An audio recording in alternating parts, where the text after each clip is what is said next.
I see you guys are looking at my desktop. Those are my 4 sons a while back. Welcome to anybody who is in here. Uh, 5.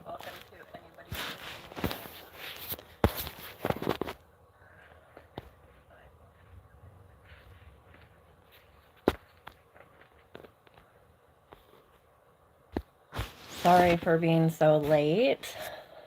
Hey, Katrina. Okay, take your time.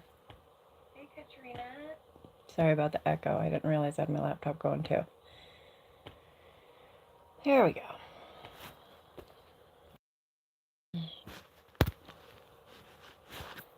All right. The other thing I need to pull up is my notes. Ah, not that, not that, not that. Goodness. I'm super with it tonight, huh? Okay, so we will be reading from, well, we'll be reading Psalm 121, 123 through 125, 128 through 130, and then 2 Samuel, and more Psalms, and 1 Chronicles. So Psalm 121, and I'm sure I will forget the next one and have to look again.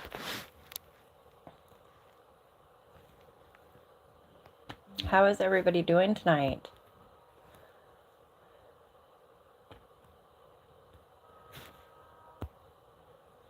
Oh, yeah. Thank you, Katrina. 2 years ago, I think now is when it started. I just started getting what they call atraumatic rib fractures, which means they're not caused by anything. Like a lot of times they're tussive. But for this, now don't get me wrong, when I cough, I break ribs too. Like I was sick for a while and broke several. But they don't know why. I had a bone density scan, everything was great. But for some reason, they just like to snap on me. And this time it happened because I dared to lay on my right side instead of on my left. So one of my left ribs broke. I don't know, make it make sense. God is good either way. But yeah, it's a trial.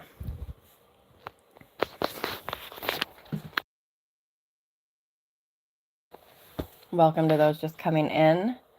God bless you. If anybody needs prayer, please don't hesitate to ask. I'm going to give it another minute or two. It's the least I can do after being, 25 minutes late, which I apologize again for. Now, I didn't realize that the free memberships would launch the second I put it in, because usually, you set up all your stuff before the live actually begins. So as soon as I put that I was giving out 5, they immediately sent out to whoever was in here at that time. There is still one of those left. If you don't have it enabled, make sure you hit that $sign down there, and I think that's where it is anyway, and enable allow free gifts, I think is what it is, or allow gifting or something like that. And then you'll have a chance to win. I don't get to choose who they go to. It's random and at YouTube's discretion. So you have to have it enabled, and they prioritize people who come to the streams on whichever channel is giving them, which happens to be me tonight. So then, they choose who gets them. But if you're here, if you are here, you will have a chance. There's one left of the first set of 5. And here in a little while, I will do another free 5 memberships. And that's a full month you get free. And the small print that I read said that it is not a recurring charge. So you won't, it won't end and then start charging you monthly or anything like that. I'm glad that they were clear about that, because that would be kind of shady. I know so many people, including me, and oh, my son is good at this too, forget to cancel after a free trial. So a lot of times they will get you on that. But thankfully, with these free ones, YouTube does not do that, which I appreciate.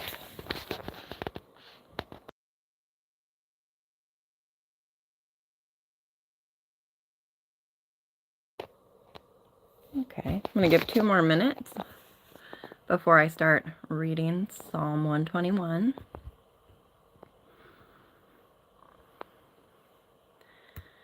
It's going. Other than the broken rib, all is well. Kenneth made cinnamon swirl bread that is delicious. I really enjoyed that.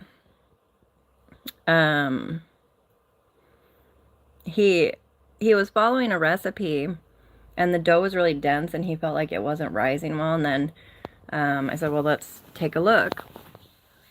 And what had happened was he was pretty sure that he heated up the honey too much, that he added to the milk to get the yeast going, right? So he probably killed it off. So I helped him get some more yeast going, and we mixed it in, and we added some bread flour to soften it up, and it turned out wonderful. He really has a way with bread. He can make, it's a honey vanilla brioche, and you guys, oh my goodness, it's so good. Brioche at the stores, to me, I don't really care for. A lot of times it's got that really open crumb that tends to be a little dry, even though it's made with a lot of butter, but I think that's just because it's, you know, made in huge amounts or whatever. But he made that, and it was moist and wonderful. At any rate, I ramble. As you will hear, I am probably a little more out of breath today. That is because my rib is jabbing me pretty good. So, but I'm so glad to be here with you guys. It's such a good feeling to know that people want to come in and hear me read the Bible, for one, because I know there's sorry, I accidentally muted myself. There's so many options for listening to the Bible. I've always listened on Bible Gateway, and I have, I don't know, I can't think of his name, but the guy that I've always listened to read the Bible, or before that, years ago, I really liked, oh, my brain is not working. He's an actor, goodness,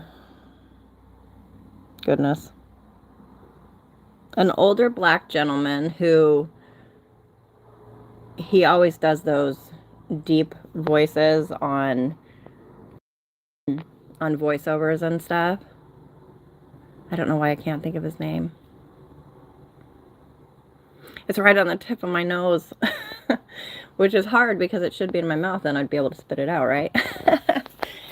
Okay, so at any rate, there's so many places you could listen, and I really, it's such a blessing to me that you guys would come here and listen to me, and that I get to know you guys, because it's so wonderful and just such a blessing to me. So thank you for being here.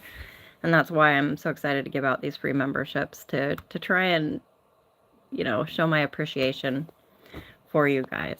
So God bless. And again, as always, if anybody needs prayer, don't hesitate to ask. I would love to get to know you. So if you want to share a testimony, or just say a little bit about yourself, or just say hi.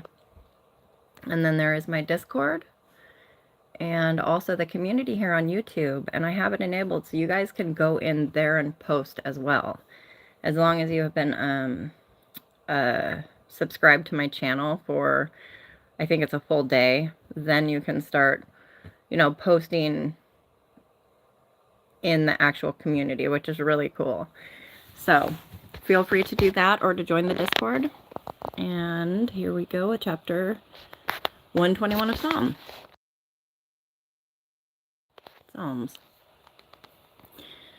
I will lift up my eyes to the mountains. From where shall my help come? My help comes from the Lord who made heaven and earth. He will not allow your foot to slip. He who keeps you will not slumber. Behold, he who keeps Israel will neither slumber nor sleep. The Lord is your keeper. The Lord is your shade on your right hand. The sun will not smite you by day, nor the moon by night. The Lord will protect you from all evil. He will keep your soul. The Lord will guard your going out and your coming in from this time forth and forever. And that was Psalm 121. Hello, everybody. Shiloh is here saying hello.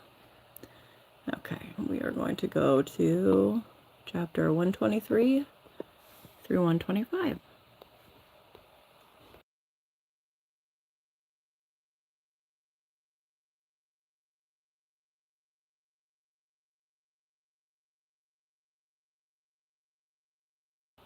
Don't even apologize. I know how that goes. It's wonderful, though. Oh, it's hard to believe my youngest is already 7. It goes fast, so take your time and enjoy.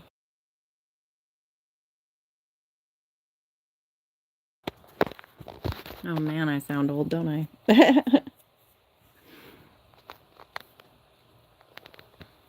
Okay. To you I lift up my eyes. Oh, you who are enthroned in the heavens.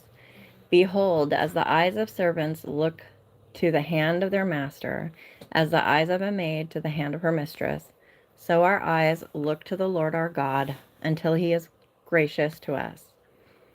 Be gracious to us, O Lord, be gracious to us, for we are greatly filled with contempt. And if you were here last night, you already heard some of these chapters because I skipped ahead on accident. But it doesn't hurt to read them again. Cowboy superheroes. Oh my goodness. Our soul is greatly filled with the scoffing of those who are at ease, and with the contempt of the proud. And that was 123. No kibbies right now, please.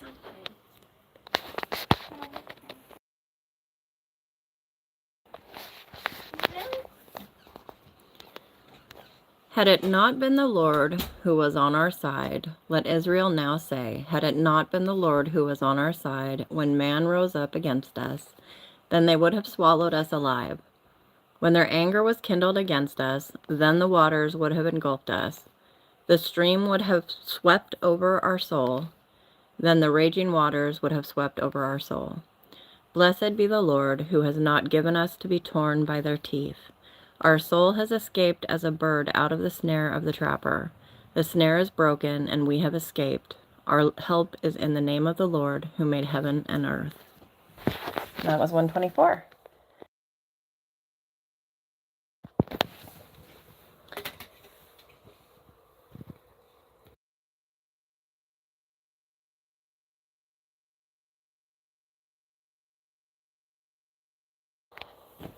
Okay. Those who trust in the Lord are as Mount Zion, which cannot be moved but abides forever. As the mountains surround Jerusalem, so the Lord surrounds his people from this time forth and forever. For the scepter of wickedness shall not rest upon the land of the righteous, so that the righteous will not put forth their hands to do wrong. Do good, O Lord, to those who are good, and to those who are upright in their hearts. But as for those who turn aside to their crooked ways, the Lord will lead them away with the doers of iniquity. Peace be upon Israel. And I actually want to look up this verse in the interlinear, verse 4, Psalm 125, verse 4. Interlinear, because I want to see what word is used for good in Hebrew.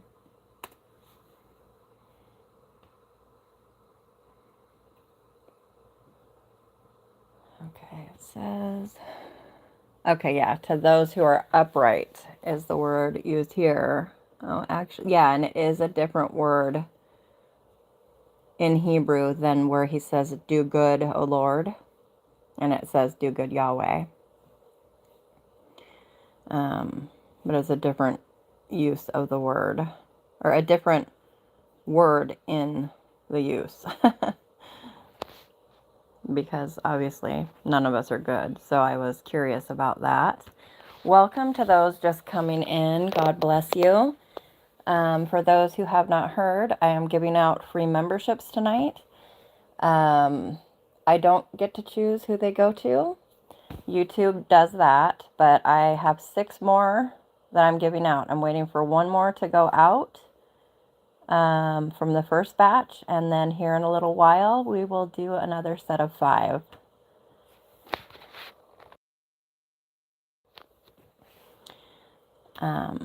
And again, I do want to say that those do not charge. It's not a recurring thing.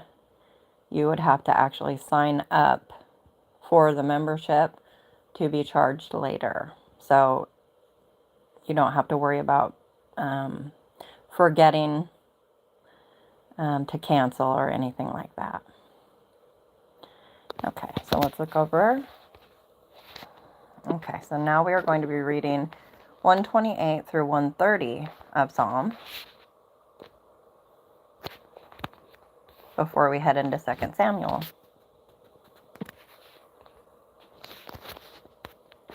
Oh no, that's not what I want. I almost made it read.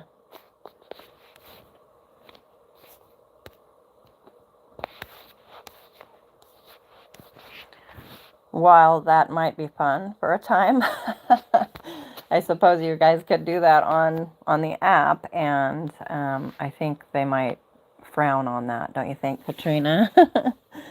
Okay, now I'm officially back to my goodness. I don't have a big... Oh my goodness. I was like, back to your goodness. I don't have kids, but I help out with someone. Oh, that's wonderful. Yeah, I look forward to grandkids someday,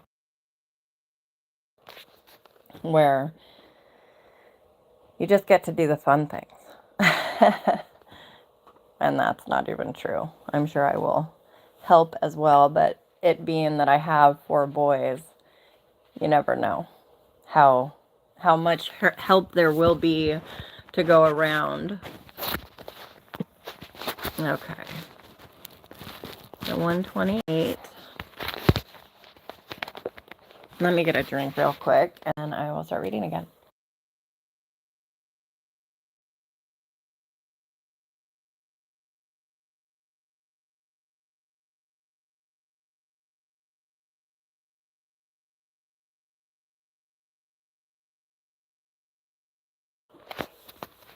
How blessed is everyone who fears the Lord, who walks in his ways.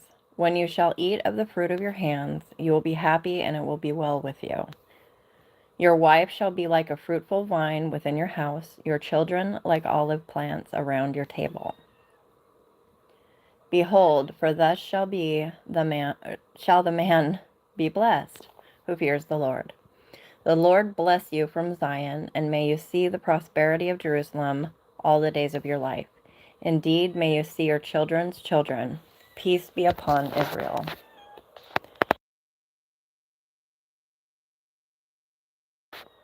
My one of my kittens is screaming at the door. Have to plug in my laptop real quick.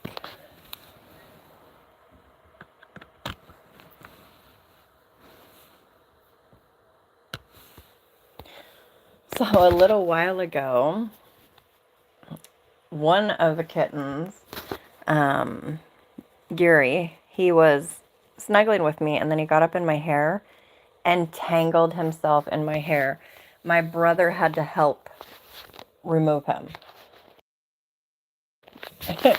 It was wild. And then a little bit later, the other tortie, both of them torties, jumped from a chair onto my back. I was like, wow, it's beat up gammy night, I guess. Okay, so 129. Many times they have persecuted me from my youth up. Let Israel now say, many times they have persecuted me from my youth up. Yet they have not prevailed against me. The plowers plowed upon my back, they lengthened their furrows. The Lord is righteous, he has cut in two the cords of the wicked. May all who hate Zion be put to shame and turned backward. Let them be like grass upon the housetops, which withers before it grows up, with which the reaper does not fill his hand, or the binder of sheaves his bosom. Nor do those who pass by say, the blessing of the Lord be upon you. We bless you in the name of the Lord.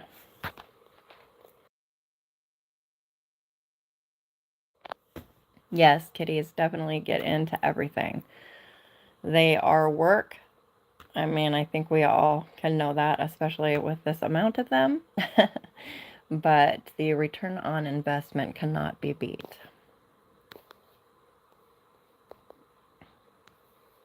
Chapter 130 of Psalm.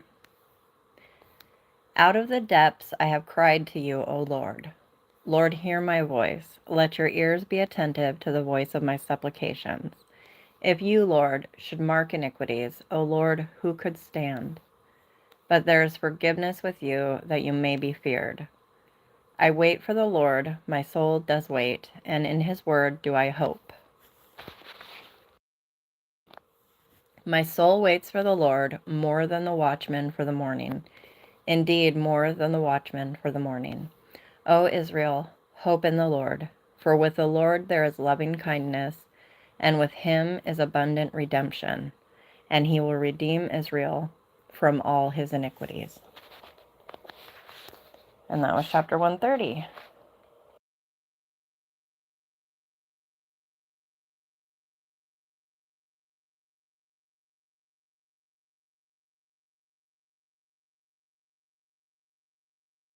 And on we go to 2 Samuel. Woohoo! Okay.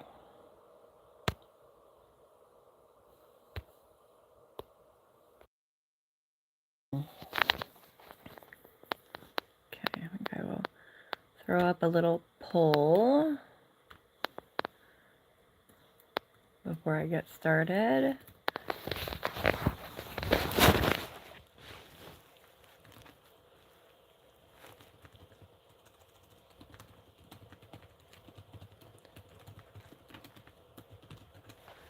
Okay. Almost done.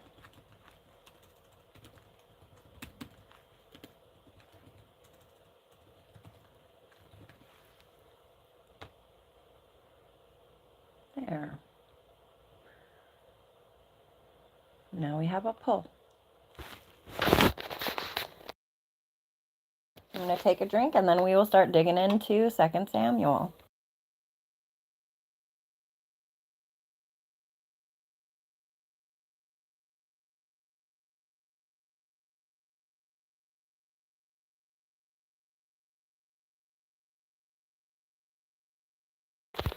Okay. Now it came about after the death of Saul, when David had returned from the slaughter of the Amalekites, that David remained 2 days in Ziklag. On the third day, behold, a man came out of the camp from Saul, with his clothes torn and dust on his head. And it came about when he came to David that he fell to the ground and prostrated himself. Then David said to him, From where do you come? And he said to him, I have escaped from the camp of Israel. David said to him, How did things go? Please tell me. And he said, The people have fled from the battle, and also many of the people have fallen and are dead, and Saul and Jonathan his son are dead also. So David said to the young man who told him, "How do you know that Saul and his son Jonathan are dead?" The young man who told him said, "By chance I happen sorry. By chance I happened to be on Mount Gilboa, and behold, Saul was leaning on his spear, and behold, the chariots and the horsemen pursued him closely. When he looked behind him, he saw me and called to me, and I said, 'Here I am.' He said to me, 'Who are you?' And I answered him, 'I am an Amalekite.'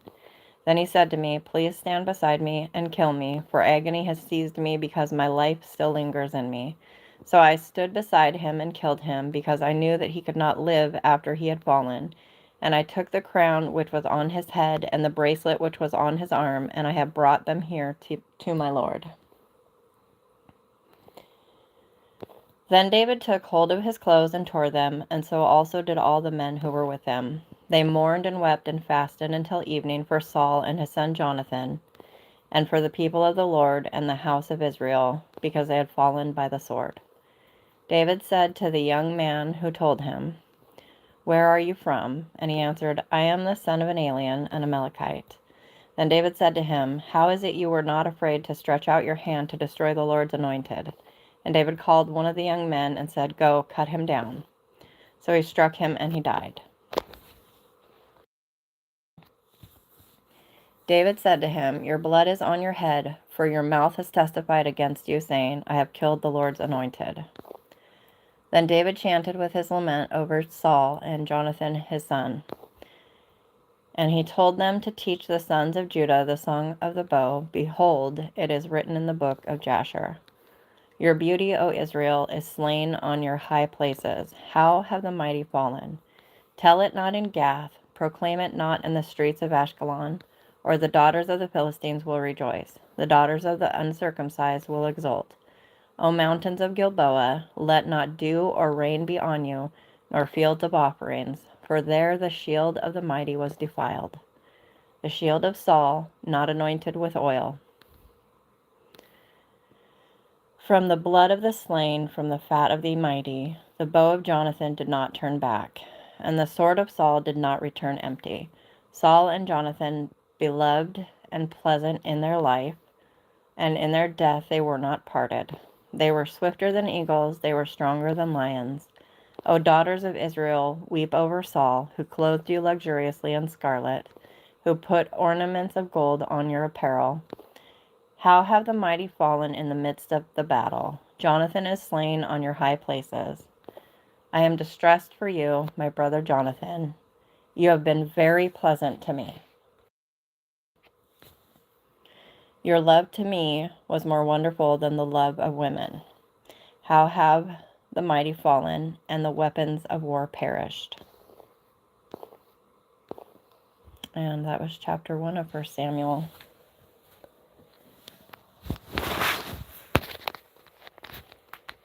And I think that verse there at the end is where a lot of people like to twist Jonathan and David's relationship into something that it was not. I remember I was talking with someone here in the live last night about friendship between men, and also what, to me, it's not that hard to understand that a friend, it's different than a spouse or girlfriend, a boyfriend, whatever, because they don't expect something of you, you know?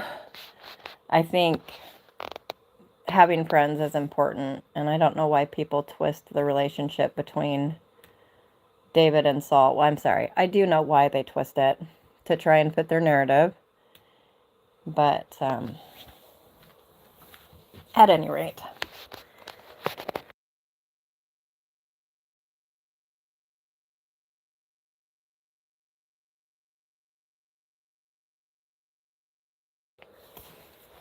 Then it came about afterwards that David inquired of the Lord, saying, "Shall I go up to one of the cities of Judah?" And the Lord said to him, "Go up." So David said, "Where shall I go up?" And he said, "To Hebron." So David went up there, and his two wives also, Ahinoam the Jezreelitess, and Abigail, the widow of Nabal the Carmelite. And David brought up his men who were with him, each with his household, and they lived in the cities of Hebron. Then the men of Judah came, and there anointed David king over the house of Judah. And they told David, saying, It was the men of Jabesh-Gilead who buried Saul. David sent messengers to the men of Jabesh-Gilead and said to them, May you be blessed of the Lord, because you have shown this kindness to Saul your Lord, and have buried him. Now may the Lord show loving kindness and truth to you, and I also will show this goodness to you, because you have done this thing. Now therefore, let your hands be strong and be valiant, for Saul your Lord is dead, and also the house of Judah has anointed me king over them. But Abner the son of Ner, commander of Saul's army, had taken Ishbosheth the son of Saul and brought him over to Mahanaim. He made him king over Gilead, over the Asherites, over Jezreel, over Ephraim, and over Benjamin, even over all Israel. Ishbosheth, Saul's son, was 40 years old when he became king over Israel, and he was king for 2 years. The house of Judah, however, followed David.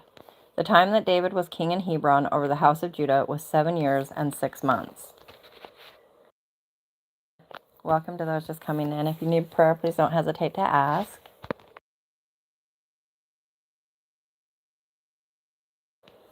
Now Abner the son of Ner went out from Nahamiah,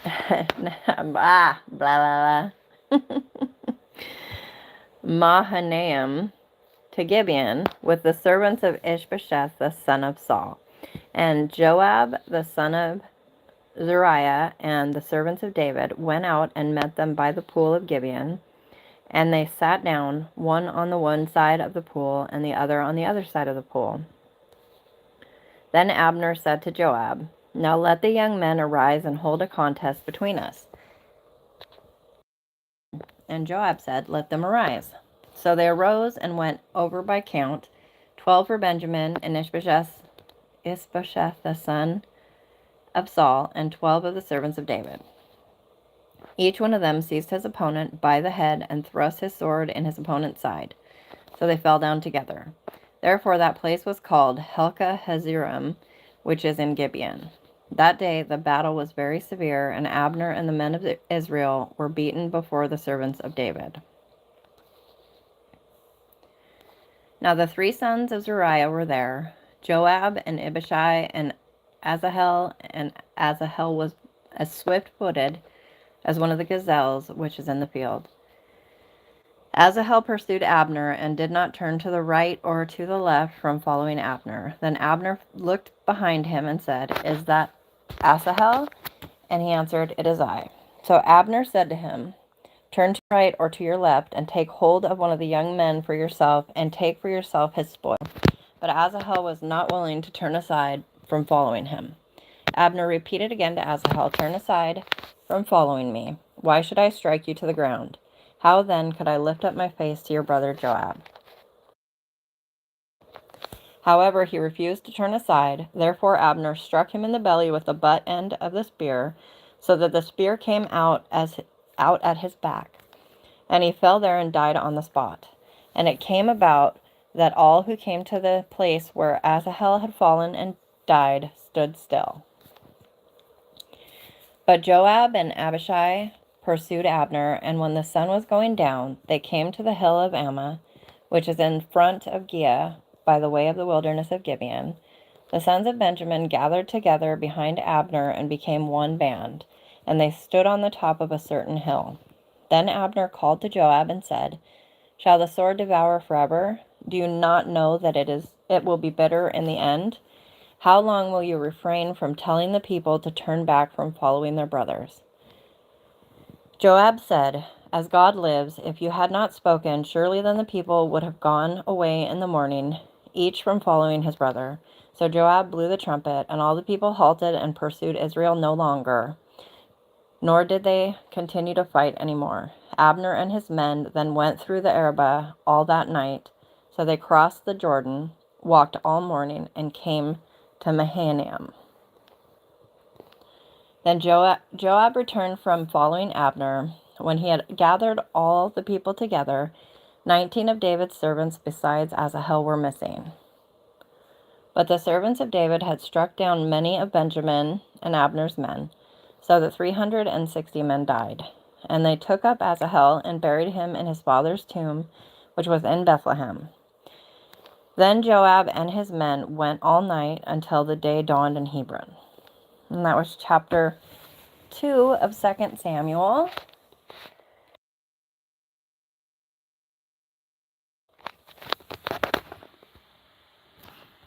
Okay, give me just a moment here. I'm going to get a drink, and then I will continue on. If anybody needs prayer, please don't hesitate to ask.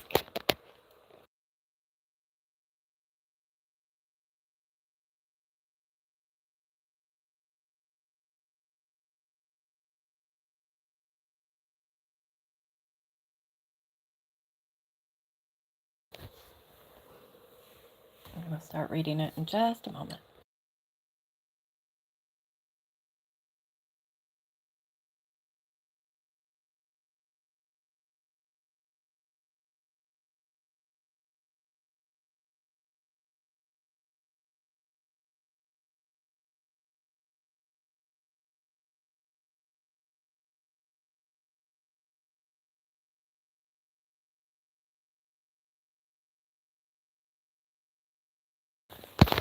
Okay. I have to refresh my screen here.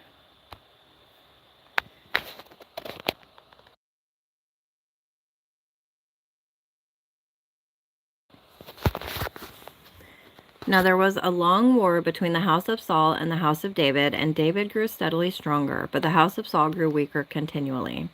Sons were born to David at Hebron. His firstborn was Amnon by Ahinoam the Jezreelitess, and his second Chileab by Abigail, the widow of Nabal the Carmelite, and the third Absalom the son of Maacah, the daughter of Talmai, king of Geshur, and the fourth Adonijah, the son of Haggith, and the fifth Shephtathiel, the son of Abital, and the sixth Ithream by David's wife Eglah. These were born to David at Hebron.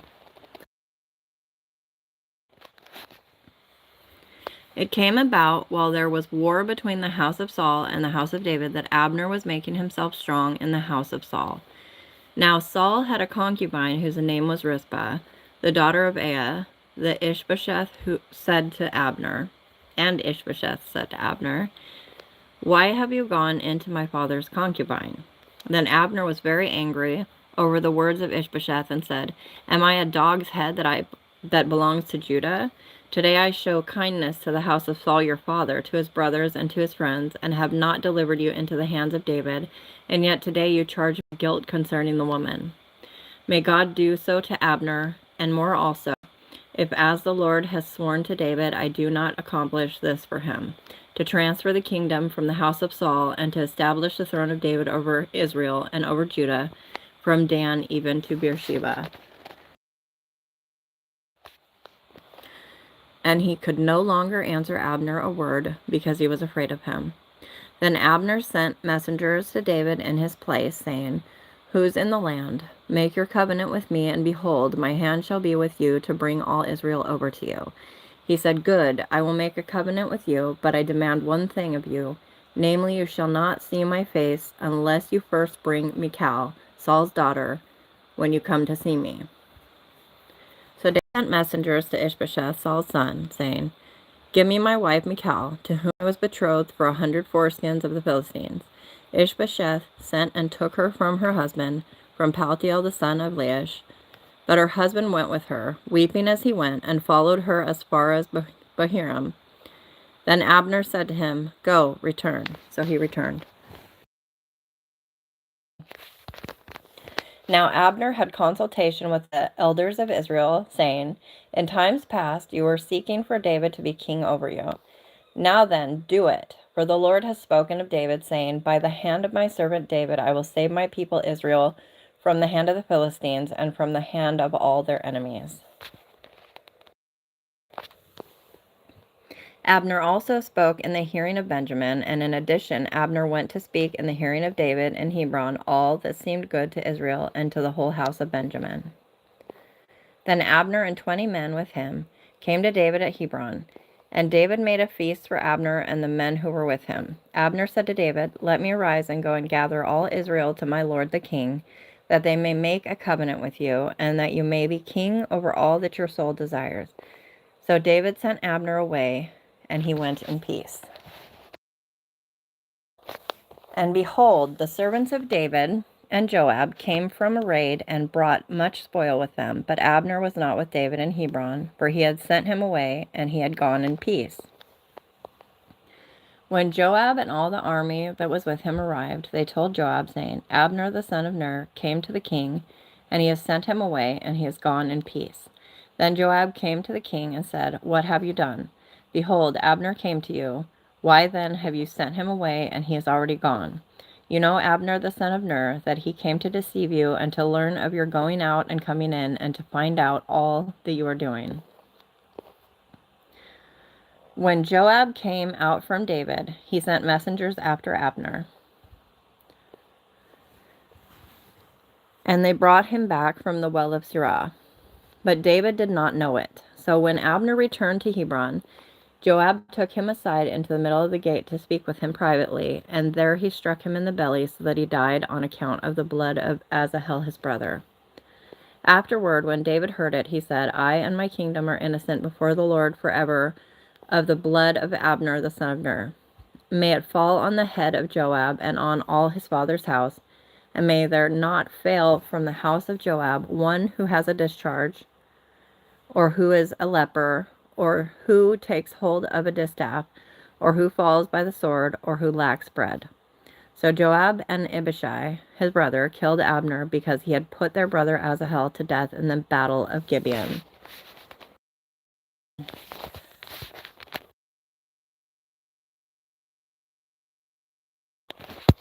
Then David said to Joab and to all the people who were with him, "Tear your clothes and gird on sackcloth and lament before Abner."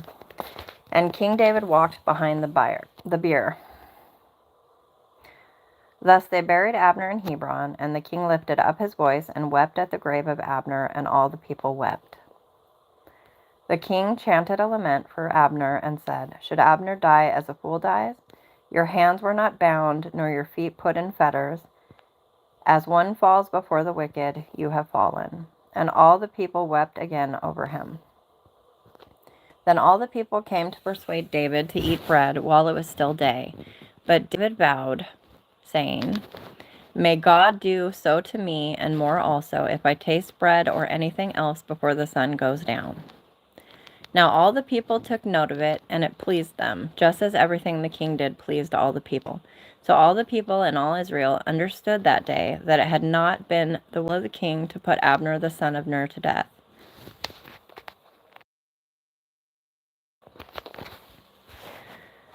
Then the king said to his servants, "Do you not know that a prince and a great man has fallen this day in Israel?"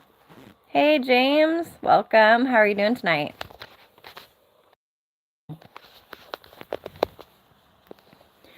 "I am weak today, the anointed king, and these men, the sons of Zuriah, are too difficult for me. May the Lord repay the evildoer according to his evil." And that was chapter 3 of 2 Samuel. I'm glad to hear you are good. Were you able to stay warm in that horrible cold snap?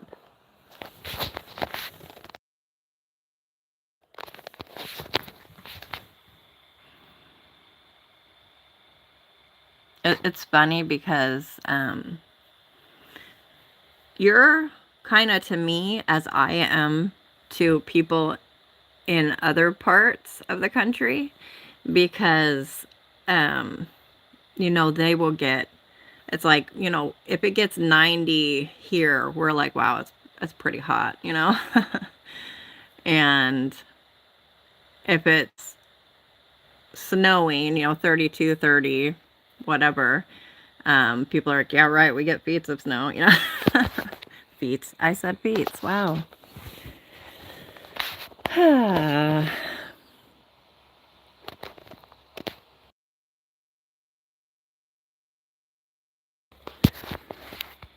So, I don't know if you saw that I am giving out free memberships, channel memberships tonight.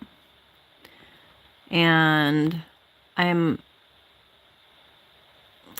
it's odd how they do it.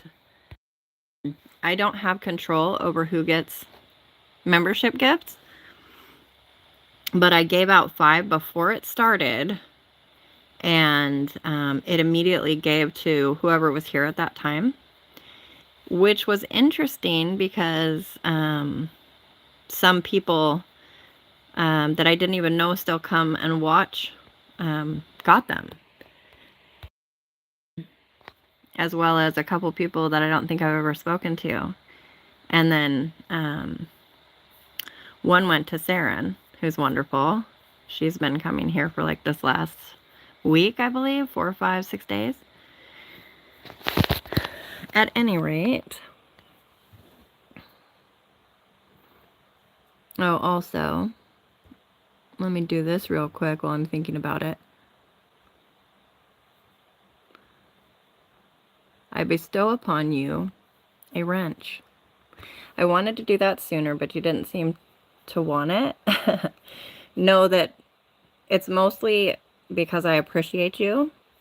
Also, I trust your discernment, and I know you're working, and a lot of times you aren't at the chat to handle anything. Don't feel any pressure at all, but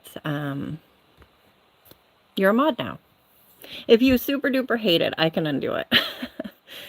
But you matter to me, and I appreciate it. And I sure wish you would bring your wife over to the channel. Okay, let me see. Although I'm guessing you do your listening at work, so you're probably not so much listening at home, spending time with her, and that makes total sense. Nope, Kitty's screaming at the door. Now when Ishbosheth, Saul's son, heard that Abner had died in Hebron, he lost courage, and all Israel was disturbed. You are welcome. Of course, I appreciate you. You know, I love our conversations and stuff, but also, you can always tell what's happening in the live and who's a troll and not. And I don't think I've ever had a time where I didn't agree with your take on something. But I also appreciate your grace and stuff like that. So, and again, don't feel at all pressured. Saul's son had 2 men who were commanders of bands. The name of the one was Baanah, and the name of the other Rechab, sons of Rimmon the Beerothite of the sons of Benjamin. For Beeroth is also considered part of Benjamin, and the Beerothites fled to Gittim and have been aliens there until this day. What I do wish is that your mods were given a channel subscription. I wish that I could gift specifically to certain people. And I may look into that, you know, because I feel like it would be a good way to show appreciation. Oh yeah, no worries. It's basically, if you see someone acting like a knob, you click on the 3 dots, hover over the comment, click on the 3 dots, and you can either put them in timeout or ban them from the channel, or delete their comments, things like that. Now Jonathan, Saul's son, had a son crippled in his feet. He was 5 years old when the report of Saul and Jonathan came from Jezreel, and his nurse took him up and fled. And it happened that in her hurry to flee, he fell and became lame. And his name was Mephibosheth. So the sons of Rimmon, the Beerothite, Rechab and Baanah, departed and came to the house of Ishbosheth in the heat of the day while he was taking his midday rest. They came to the middle of the house as it as if to get wheat, and they struck him in the belly, and Rechab and Baanah his brother escaped. Now when they came into the house, as he was lying on his bed in his bedroom, they struck him and killed him and beheaded him. And they took his head and traveled by way of the Arabah all night. Then they brought the head of Ishbosheth to David at Hebron, and said to the king, Behold, the head of Ishbosheth, the son of Saul, your enemy, who sought your life. Thus the Lord has given my lord the king vengeance this day on Saul and his descendants.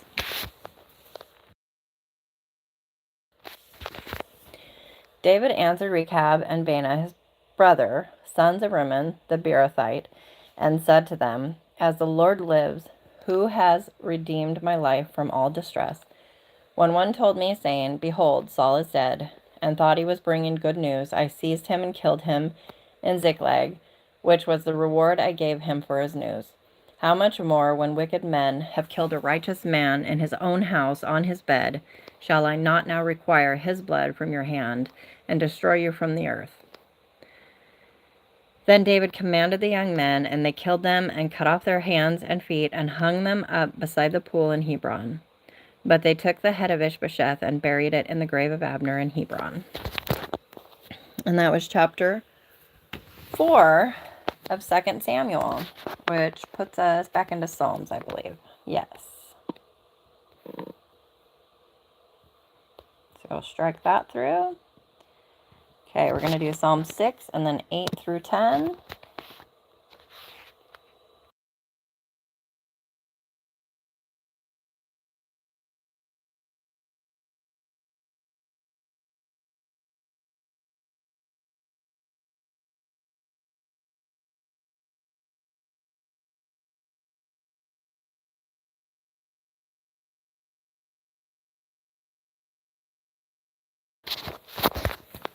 Okay. O Lord, do not Okay, I'm going to start that over. O Lord, do not rebuke me in your anger, nor chasten me in your wrath. Be gracious to me, O Lord, for I am pining away. Heal me, O Lord, for my bones are dismayed. And my soul is greatly dismayed. But you, O Lord, how long? Return, O Lord, rescue my soul. Save me because of your loving kindness. For there is no mention of you in death. In Sheol, who will give you thanks? I am weary with my sighing. Every night I make my bed swim. I dissolve my couch with my tears. My eye has wasted away with grief. It has become old because of all my adversaries.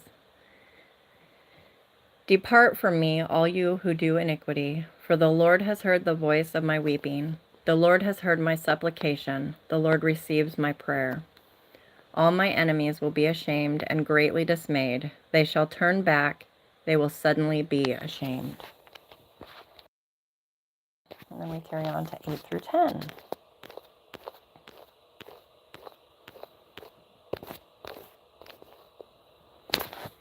And so I think I will give the other set of free memberships in probably like 40 minutes, because I think more people generally come around midnight, but Fridays are a little bit different, so we'll see.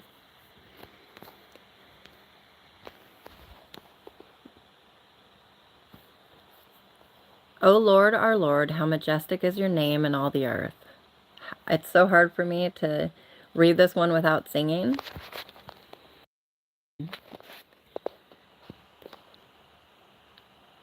How majestic is your name in all the earth, who have displayed your splendor above the heavens. From the mouth of infants and nursing babes, you have established strength because of your adversaries, to make the enemy and the revengeful cease.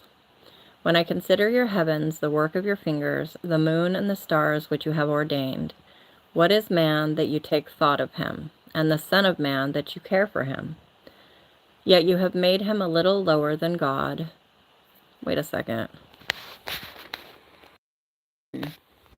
I have to look that up.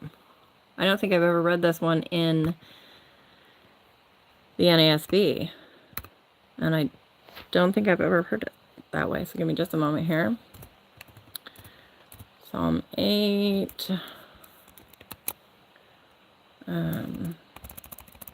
I'm just going to pull it up since I'm already in the interlinear here. I'm going to pull it up in that and see what it has to say. Verse 5.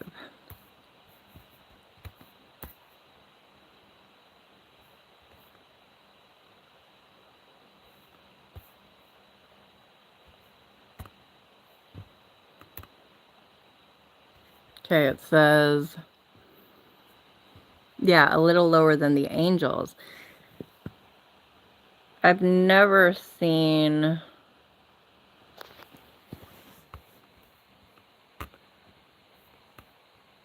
Welcome, Dark Horse. How are you tonight? God bless you. Have you guys heard it said on that verse 8:5 of Psalms? It says, yet you have made him a little lower than God, which every other one that I have read says a little lower than angels. So I'm going to pop over to Bible Gateway and do a comparison. Oops, not that one.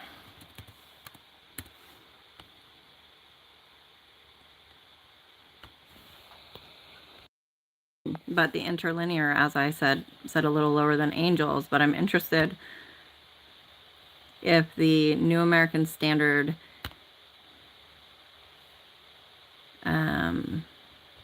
the other version says that.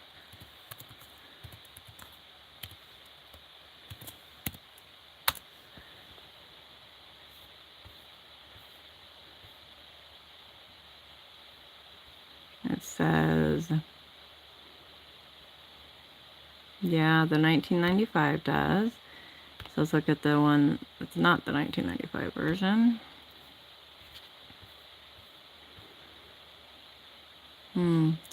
Both of them do, and then in the footnotes it says angels. How odd. I guess I'll have to do some more research into that, but I have always read it a little lower than the angels. Okay. And you crown him with glory and majesty. You make him to rule over the works of your hands, and have put all things under his feet, all sheep and oxen, and also the beasts of the field, the birds of the heavens, and the fish of the sea, whatever passes through the paths of the seas. O Lord, our Lord, how majestic is your name in all the earth. Did you guys sing that in church? Oh, you're most welcome. I'm so glad you're here. If anybody needs prayer, please don't hesitate to ask. Pop back over here to my list, make sure we're on track. Yeah, 8 through 10 and 14. I'm going to take a drink, and then I will continue on.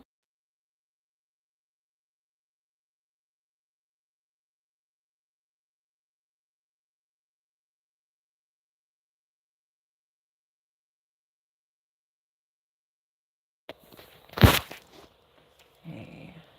Actually, I'm going to change my pinned comment real quick. Oh, it doesn't let me edit it.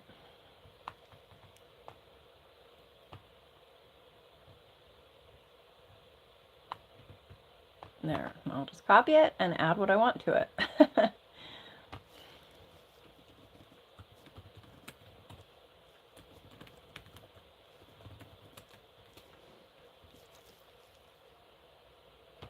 There.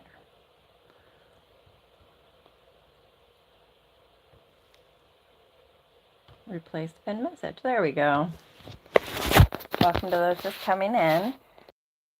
This is Psalm chapter 9. I will give thanks to the Lord with all my heart. I will tell of all your wonders. I will be glad and exult in you. I will sing praise to your name, O Most High. When my enemies turn back, they stumble and perish before you. For you have maintained my just cause. You have sat on the throne judging righteously. You have rebuked the nations. You have destroyed the wicked. You have blotted out their name forever and ever. The enemy has come to an end in perpetual ruins, and you have uprooted the cities. The very memory of them has perished. But the Lord abides forever. He has established his throne for judgment, and he will judge the world in righteousness. He will execute judgment for the peoples with equity. The Lord also will be a stronghold for the oppressed, a stronghold in times of trouble. And those who know your name will put their trust in you, for you, O Lord, have not forsaken those who seek you. Sing praises to the Lord who dwells in Zion. Declare among the peoples his deeds. For he who requires blood remembers them. He does not forget the cry of the afflicted. Be gracious to me, O Lord. See my affliction from those who hate me. You who lift me up from the gates of death, that I may tell of all your praises, that in the gates of the daughter of Zion I may rejoice in your salvation. The nations have sunk down in the pit which they have made, in the net which they hid, their own foot has been caught. The Lord has made himself known. He has executed judgment. In the work of his own hands the wicked is snared. Hagan, Selah. The wicked will return to Sheol, even all the nations who forget God. For the needy will not always be forgotten, nor the hope of the afflicted perish forever. Arise, O Lord, do not let man prevail. Let the nations be judged before you. Put them in fear, O Lord. Let the nations know that they are but men. Selah. That was chapter 9 of Psalms.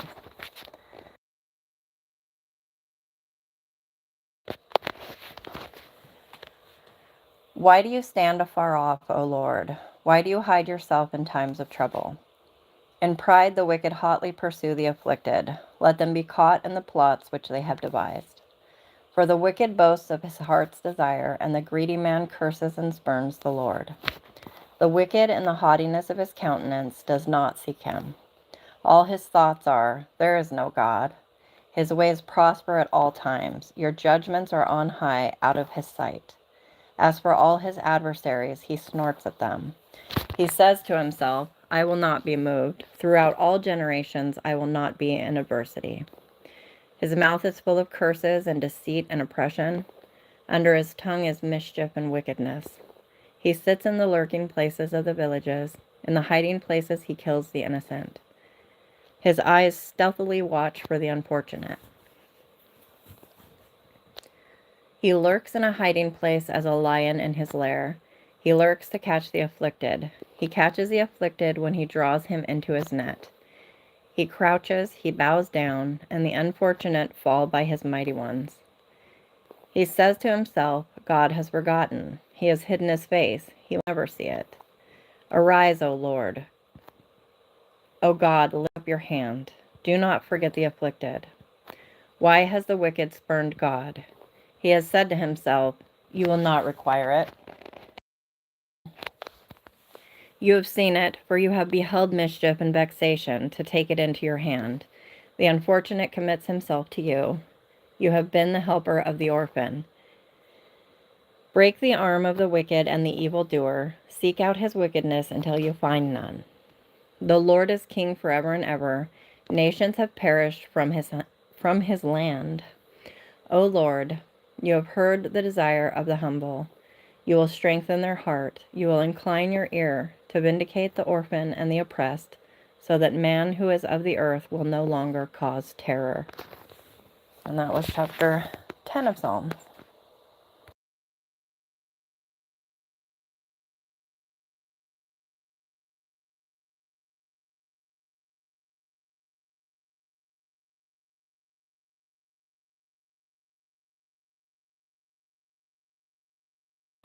Now we will read 14 and 16.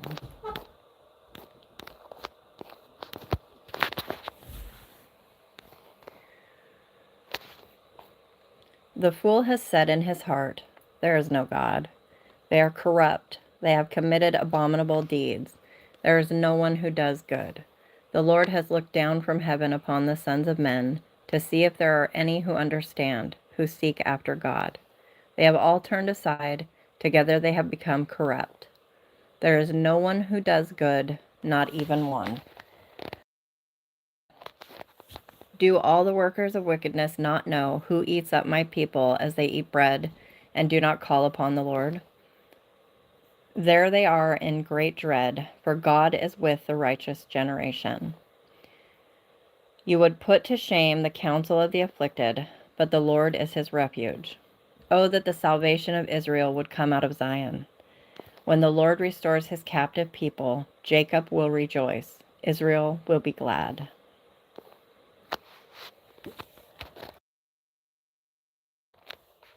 It was through 16, right? Nope, it's just 14, then 16. No, 15. Okay. Preserve me, O God, for I take refuge in you. I said to the Lord, you are my Lord. I have no good besides you. As for the saints who are in the earth, they are the majestic ones in whom is all my delight. The sorrows of those who have bartered for another God will be multiplied. I shall not pour out their drink offerings of blood, nor will I take their names upon my lips. The Lord is the portion of my inheritance and my cup. You support my lot. The lines have fallen to me in pleasant places. Indeed, my heritage is beautiful to me. I will bless the Lord who has counseled me. Indeed, my mind instructs me in the night. I have set the Lord continually before me. Because he is at my right hand, I will not be shaken. Therefore my heart is glad and my glory rejoices. My flesh also will dwell securely. For you will not abandon my soul to Sheol, nor will you allow your Holy One to undergo decay. You will make known to me the path of life. In your presence is fullness of joy. In your right hand there are pleasures forever. Yeah, I like the other version where it says evermore. The poetry of it I really like, you know. Okay, then 19 and 21. I didn't come equipped with tea tonight, and I'm finding that was a mistake.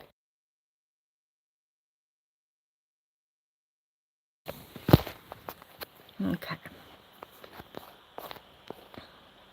Nope, I totally forgot what I was doing. 19. Thank you.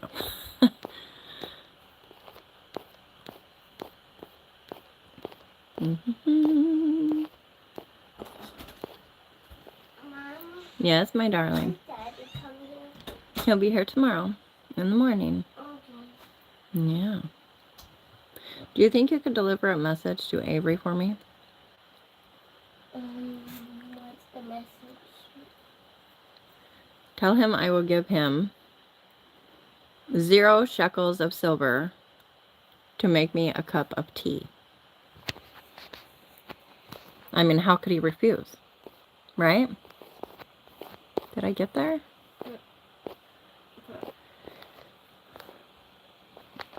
What happened? It's not letting me go. Oh, here we go again. Okay, so I'm going to have to exit that. Here, look at my beautiful sons. I think that was 2 years ago now. Okay, sorry.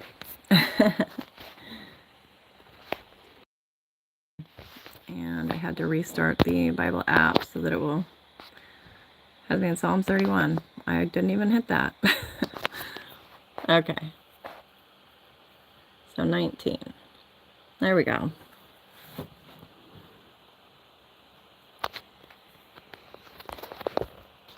The heavens are telling of the glory of God, and their expanse is declaring the work of his hands.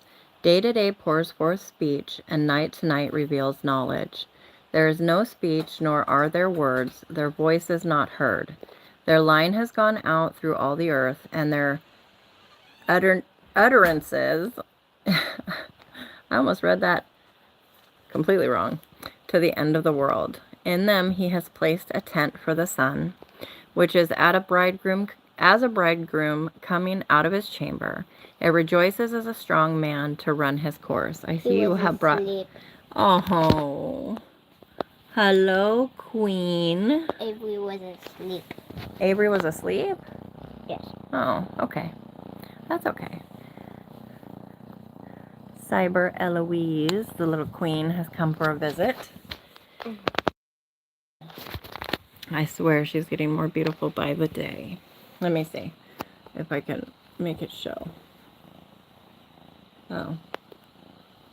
Oh, it's showing my finger. It is not working.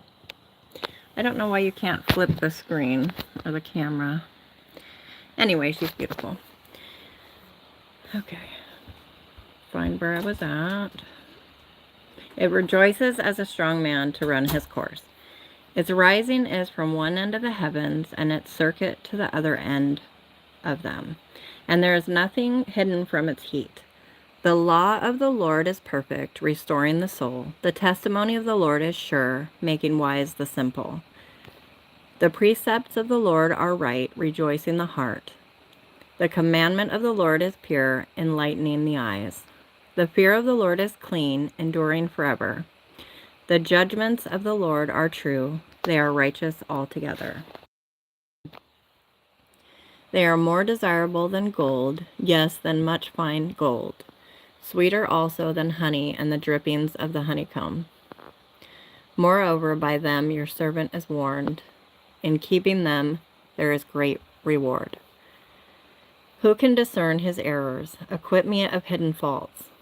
Also keep back your servant from presumptuous sins. Let them not rule over me. Then I will be blameless, and I shall be acquitted of great transgression. Let the words of my mouth, this is one of my favorites too. Let the words of my mouth and the meditation of my heart be acceptable in your sight, O Lord, my rock and my redeemer. I love that. So many Psalms. So beautiful. May the Lord answer you in the day of trouble. May the name of the God of Jacob set you securely on high. May he send you help from the sanctuary and support you from Zion. May he remember all your meal offerings and find your burnt offering acceptable. Selah. May he grant you your heart's desire and fulfill all your counsel. We will sing for joy over your victory, and in the name of our God we will set up our banners. May the Lord fulfill all your petitions. Now I know that the Lord saves his anointed. He will answer him from his holy heaven with the saving strength of his right hand. Some boast in chariots and some in horses, but we will boast in the name of the Lord our God. They have bowed down and fallen, but we have risen and stood upright. Save, O Lord. May the King answer us in the day we call. Man, I think I love them all. How could anybody not love reading? Oh. Sorry, guys. I broke a rib in my sleep last night. I just lifted my arm up to my face, and that hurt. Goodness. Sorry. I don't think you came here to listen to me moan about pain. Oh, we totally read 20. That's okay.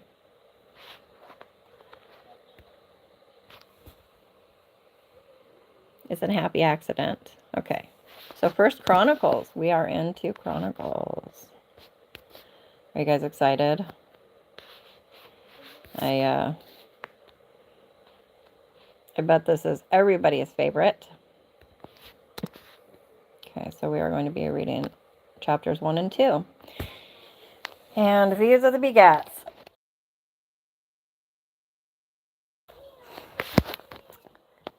Uno momento, por favor.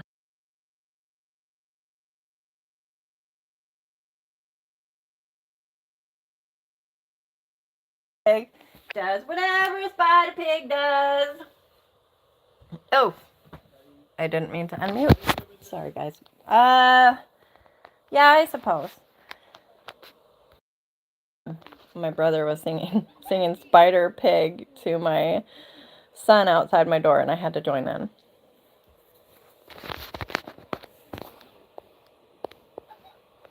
That was just a free bonus, you guys.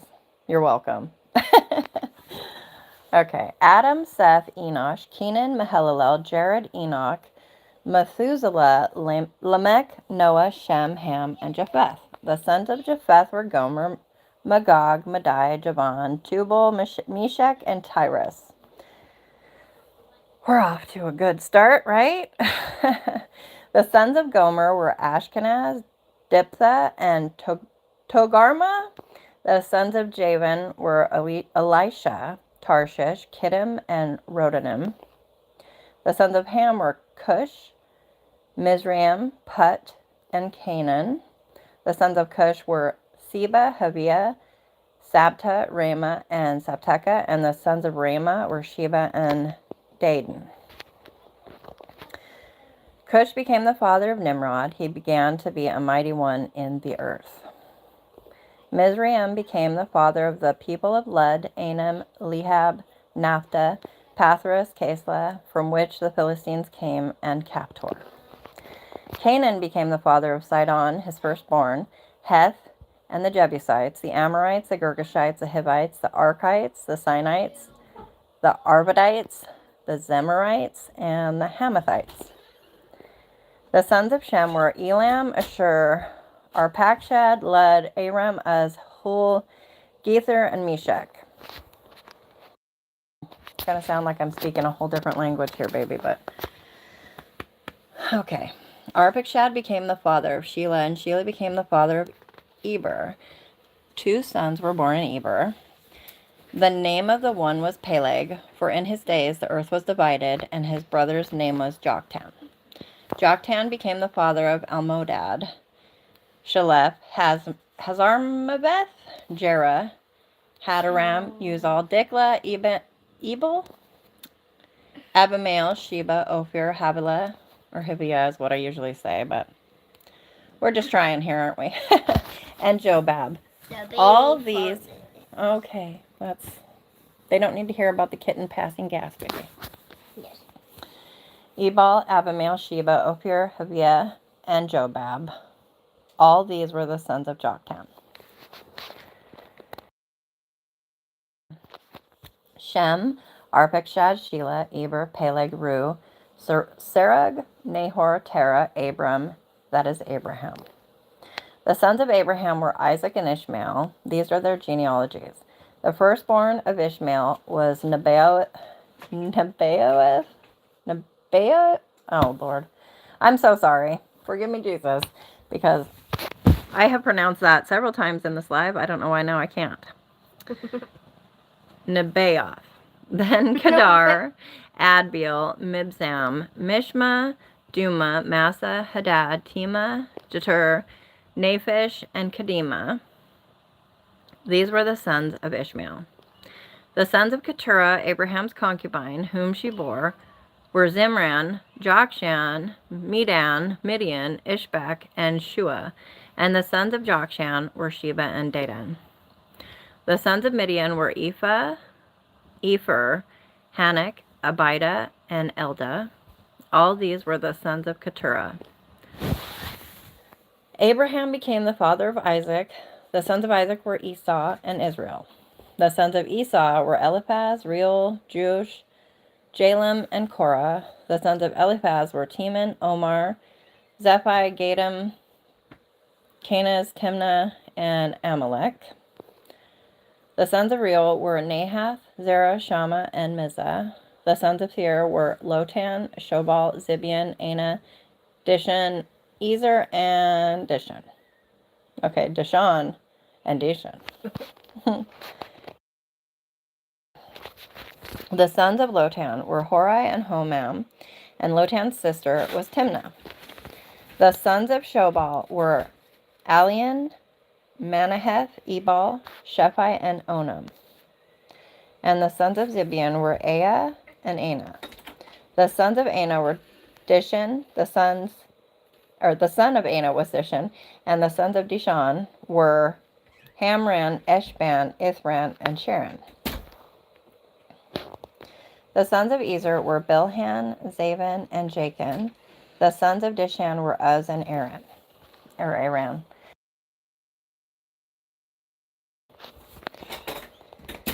Now these are the kings who reigned in the land of Edom before any king of the sons of Israel reigned. Bela was the son of Beor, and the name of his city was Dinhabah.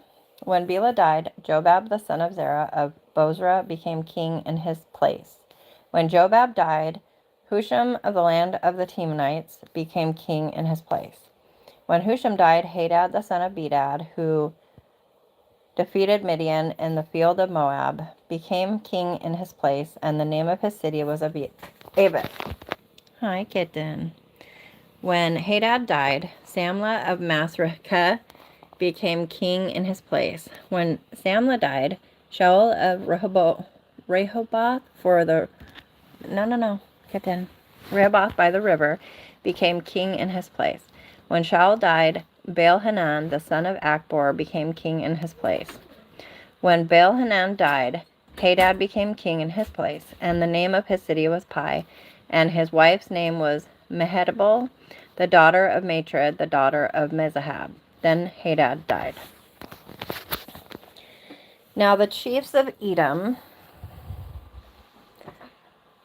were Chief Timnah, Chief Aliah, Chief Jetheth, Chief Oholibamah, Chief Elah, Chief Penan, Chief Kenaz, Chief Teman, Chief Mibzbar, Chief Magdiel, Chief Aram. These were the chiefs of Edom. We made it through 1 Chronicles chapter 1.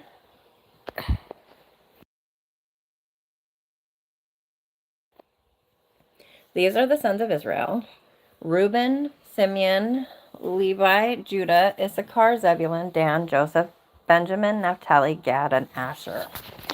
The sons of Judah were Onan, and Shelah. These three were born to him by Bathshua the Canaanitess, and Judah's firstborn, was wicked in the sight of the Lord, so he put him to death. Tamar, his daughter-in-law, bore him Perez and Zerah. Judah had 5 sons in all. The sons of Perez were Hezron and Hamul. The sons of Zerah were Zimri, Ethan, Heman, Calcol, and Dara, 5 of them in all. The son of Carmi was Achar, the troubler of Israel, who violated the ban. The son of Ethan was Azariah. Now the sons of Hezron, who were born to him, were Jeremiel, Ram, and Chelubai. Ram became the father of Amminadab, and Amminadab became the father of Nahshon, leader of the sons of Judah. Nahshon became the father of Salma. Salma became the father of Boaz. Boaz became the father of Obed, and Obed became the father of Jesse. And you know where this is going, right? And Jesse became the father of Eliab, his firstborn, then Abinadab the second, Shimea the third, Nathanael the fourth, Radai the fifth, Ozem the sixth, David the seventh, and their sisters were Zuriah and Abigail. And the 3 sons of Zuriah were Abishai, Joab, and Asahel. Abigail bore Amasa, and the son of Amasa was Jether the Ishmaelite. Now Caleb the son of Hezron had sons by Azubah his wife, and by Jerioth, and these were his sons: Jesher, Shobab, and Arden. When I see you looking at me, kitten. Yes, you are beautiful. Azubah died. Caleb married Ephrath, who bore him Hur. Hur became the father of Uri, and Uri became the father of Bezalel. It's almost like a recap reading through this after what we've covered. Afterward, Hezron went in to the daughter of Machir, the father of Gilead, whom he married when he was 60 years old, and she bore him Segub. Segub became the father of Jair, who had 23 cities in the land of Gilead. But Jeshur the Aram took the towns of Jair from them, with Kenneth and its villages, even 60 cities. And these were the sons of Machir, the father of Gilead. After the death of Hezron and Caleb Ephrathah, Abijah, Hezron's wife, bore him Asher, the father of Tekoa. Now the sons of Jeremiel, the firstborn of Hezron, were Ram the firstborn, then Bunah, Oren, Ozem, and Ahijah. Jerahmeel had another wife, whose name was Atera. She was the mother of Onam. The sons of Ram, the firstborn of Jerahmeel, were Maaz, Jamin, he be Jamin, and Eker. The sons of Onam were Shammai and Jada, and the sons of Shammai were Nadab and Abishur. The name of Abishur's wife was Abihail, and she bore him Aban and Molid. The sons of Nadab were Seled and Apam, and Seled died without sons. The son of Apam was Ishi, and the son of Ishi was Shishan, and the son of Shishan was Ali. The sons of Jada, the brother of Shammai, were Jether and Jonathan, and Jether died without sons.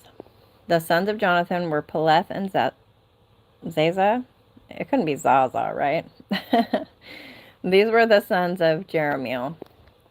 Now Sheshan had no sons, only daughters, and Sheshan had an Egyptian servant whose name was Jarah. Sheshan gave his daughter to Jarah, his servant, in marriage, and she bore him Attai. Attai became the father of Nathan, and Nathan became the father of Zabad, and Zabad became the father of Ephlol, and Ephlol became the father of Obed, and Obed became the father of Jehu, and Jehu became the father of Azariah, and Azariah became the father of Helez, and Helez became the father of... I forgot to breathe. No, actually, I didn't forget to breathe. I just thought I could make it. I was wrong. And Eleasa became the father of Sismai, and Sismai became the father of Shalem, and Shalem became the father of Jechamiah, and Jechamiah became the father of Elishama. Now the sons of Caleb, oops, you know all the names? Yeah, I'm probably hashing them real good, but I'm trying. Now the sons of Caleb, the brother of Jerahmeel, were Mesha his firstborn, who was the father of Ziph, and his son was Marishah, the father of Hebron. The sons of Hebron were Korah and Tapua, and Rechem and Shema. Shema became the father of Raham, the father of Jorkiam, and Rechem became the father of Shammai. The son of Shammai was Man, and Man was the father of Bethzur. Ephah, Caleb's concubine, bore Haran, Moza, and Gazez, and Haran became the father of Gazez. The sons of Jaddai, oops, I didn't mean to hit that, were Regem, Jotham, Geshen, Pelet, Ephah, and Shapher. Maacah, Caleb's concubine, bore Sheber and Tirhana. She also bore Shaph, the father of Madmannah, Sheba, the father of Macbena, and the father of Gibeah, and the daughter of Caleb was Axa. These were the sons of Caleb.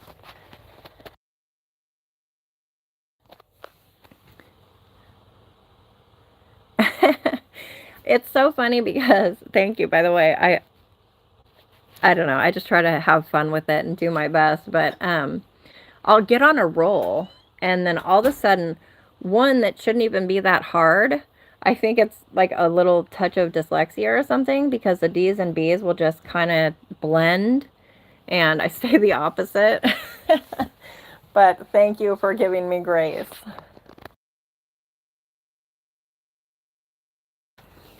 I will admit that many times in the past, when the BGAS have always been just difficult to get through. I think a lot of people have that. You know, you just kind of scan through it. So a lot of times in the past, I would just listen to it instead of reading it myself. But here I am, reading aloud. The sons of Hur, the firstborn of Ephrathah, were Shobal, the father of Kiriath Jearim, Salma, the father of Bethlehem, and Hariph, the father of Beth Gader. What's up, baby? Did you need something? I just did that thing a few days ago. I couldn't seem to find it, but when I did, I showed him the video, and he started flying away out the window again. Oh my goodness. But you caught him on camera, did Yes. you? Very cute. Oh my goodness. Well, you'll have to keep a lookout and see if you find him again. Wait. Yes.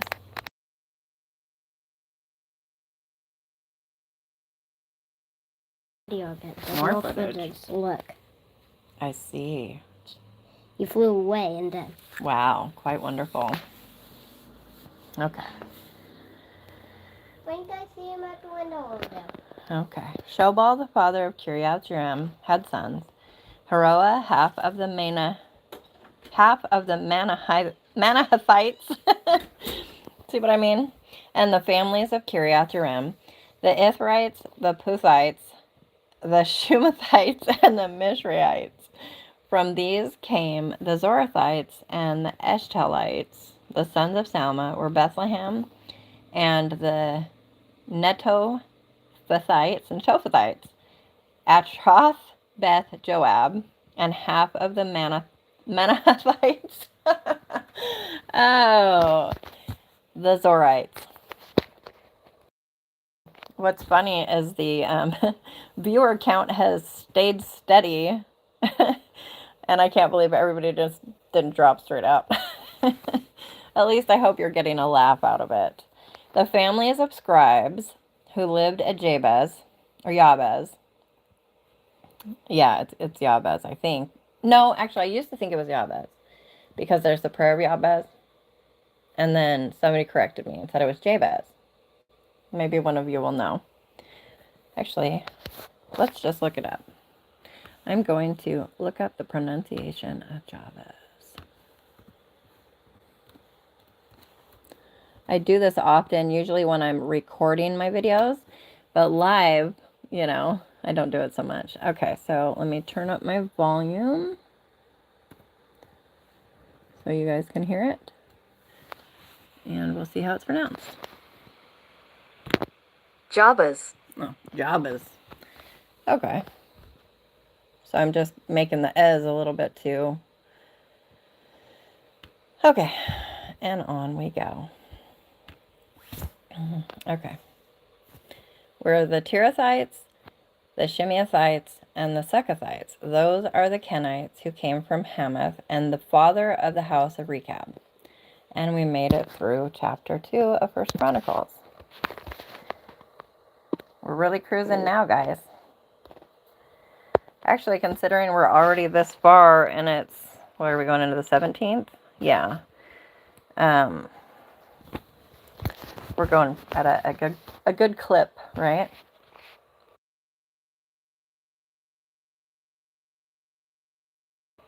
Okay. So Psalms 43 through 45. Hey, how are you doing? Welcome. God bless you. I already forgot. Okay, Psalm 43 through 45. No, not that.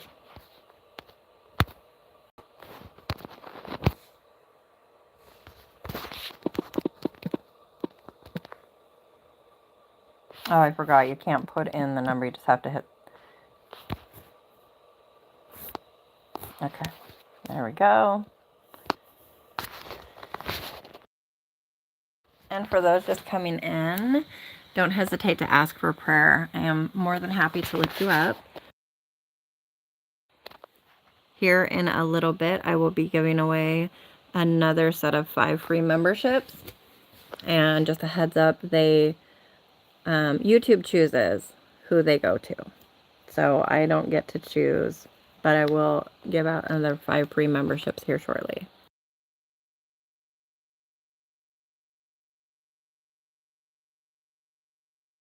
I do need to get a drink real quick.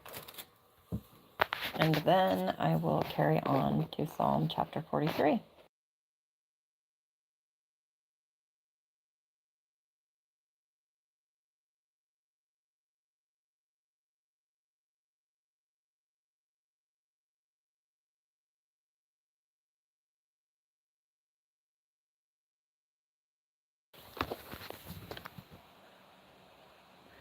Vindicate me, O God, and plead my case against an ungodly nation. O deliver me from the deceitful and unjust man. For you are the God of my strength. Why have you rejected me? Why do I go mourning because of the oppression of the enemy? Oh, send out your light and your truth. Let them lead me. Let them bring me to your holy hill and to your dwelling places. Then I will go to the altar of God, to God my exceeding joy. And upon the lyre I shall praise you, O God, my God. Why are you in despair, O my soul? And why are you disturbed within me? Hope in God, for I shall again praise him, the help of my countenance and my God. I don't know how often you guys read aloud, but it will come about that, at least in other translations, it'll say, oh my God. And I trip up on it every time. For some reason, I just can't. I feel like when I say it, it sounds almost like a curse word. So, just a forewarning of that. And we do go through, don't we? Yes, 43 through 45. O God, we have heard with our ears. Our fathers have told us the work that you did in their days, in the days of old. You with your own hand drove out the nations, then you planted them. You afflicted the peoples, then you spread them abroad. For by their own sword they did not possess the land, and their own arm did not save them. But your right hand and your arm and the light of your presence, for you favored them. You are my king, O God. Command victories for Jacob. Through you we will push back our adversaries. Through your name we will trample down those who rise up against us. For I will not trust in my bow, nor will my sword save me. But you have saved us from our adversaries, and you have put to shame those who hate us. In God we have boasted all day long, and we will give thanks to your name forever. Selah. Yet you have rejected us and brought us to dishonor, and do not go out with our armies. You cause us to turn back from the adversary, and those who hate us have taken spoil for themselves. You give us as sheep to be eaten, and have scattered us among the nations. You sell your people cheaply, and have not profited by their sale. You make us a reproach to our neighbors, a scoffing and a derision to those around us. You make us a byword among the nations, a laughingstock among the peoples. All day long my dishonor is before me, and my humiliation has overwhelmed me, because of the voice of him who reproaches and reviles, because of the presence of the enemy and the avenger. All this has come upon us, but we have not forgotten you, and we have not dealt falsely with your covenant. Our heart has not turned back, and our steps have not deviated from your way. Yet you have crushed us in a place of jackals, and covered us with the shadow of death.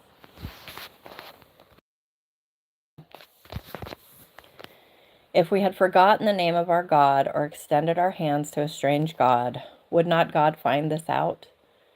For he knows the secrets of the heart. But for your sake we are killed all day long. We are considered as sheep to be slaughtered. Arouse yourself. Why do you sleep, O Lord? Awake, do not reject us forever. Why do you hide your face and forget our affliction and our oppression? For our soul has sunk down into the dust, our body cleaves to the earth. Rise up, be our help, and redeem us for the sake of your loving kindness. I have to look back. Let's see.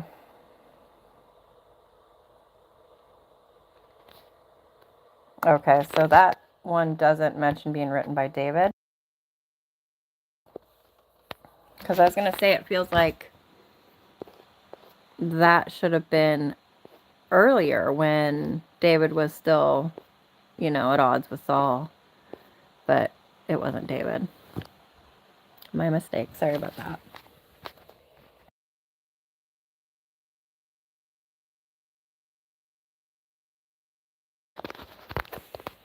For the choir director, according to the Shoshanim, a maskil of the sons of Korah. My heart overflows with a good theme. I address my verses to the king. My tongue is the pen of a ready writer. You are fairer than the sons of men. Grace is poured upon your lips. Therefore God has blessed you forever. Gird your sword on your thigh, O mighty one, in your splendor and your majesty. And in your majesty ride on victoriously for the cause of truth and meekness and righteousness. Let your right hand teach you awesome things. Your arrows are sharp, the peoples fall under you. Your arrows are in the heart of the king's enemies. Your throne, O God, is forever and ever. A scepter of uprightness is the scepter of your kingdom. You have loved righteousness and hated wickedness. Therefore God, your God, has anointed you with the oil of joy above your fellows. So I'm a little caught up on this because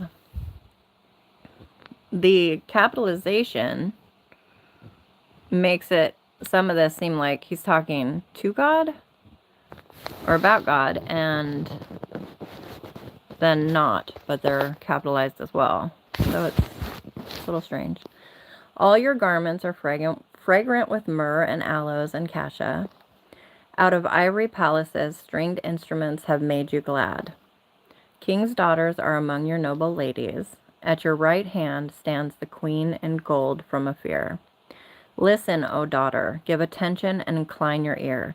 Forget your people and your father's house, then the king will desire your beauty. Because he is your Lord, bow down to him. The daughter of Tyre will come with a gift.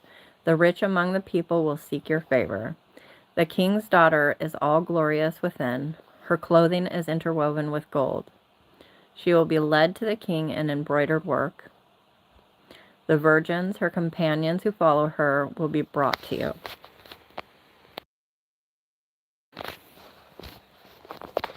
They will be led forth with gladness and rejoicing. They will enter into the king's palace. In place of your fathers will be your sons. You shall make them princes in all the earth. I will cause your name to be remembered in all generations. Therefore the peoples will give you thanks forever and ever.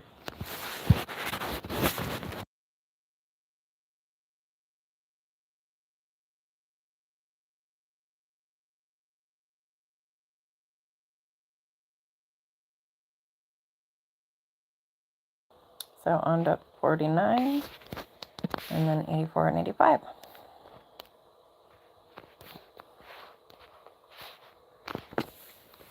How's everybody doing tonight? Welcome to those just coming in. If anybody needs prayer, please don't hesitate to ask.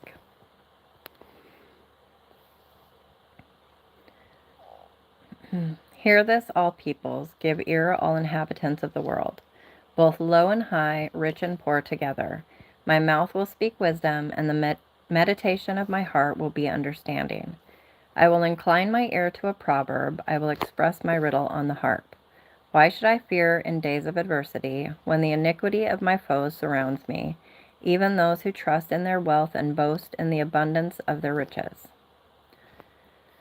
No man can by any means redeem his brother, or give to God a ransom for him. For the redemption of his soul is costly, and he should cease trying forever. That he should live on eternally, that he should not undergo decay.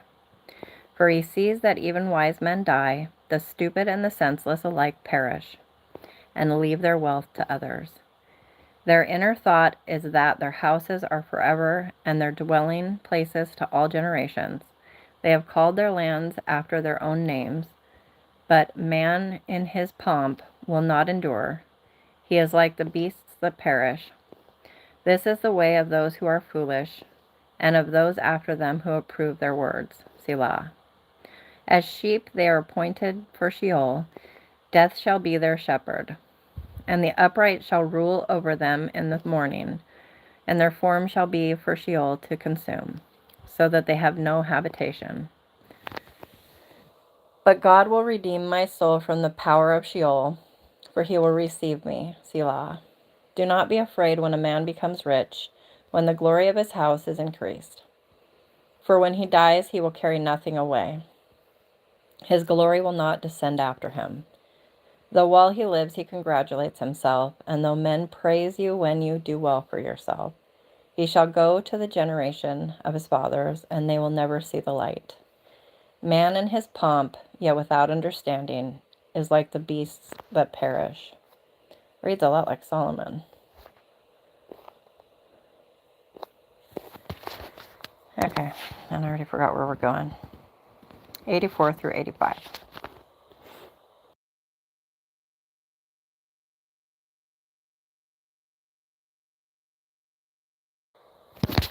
Wheezy, are you talking in your sleep, kitten?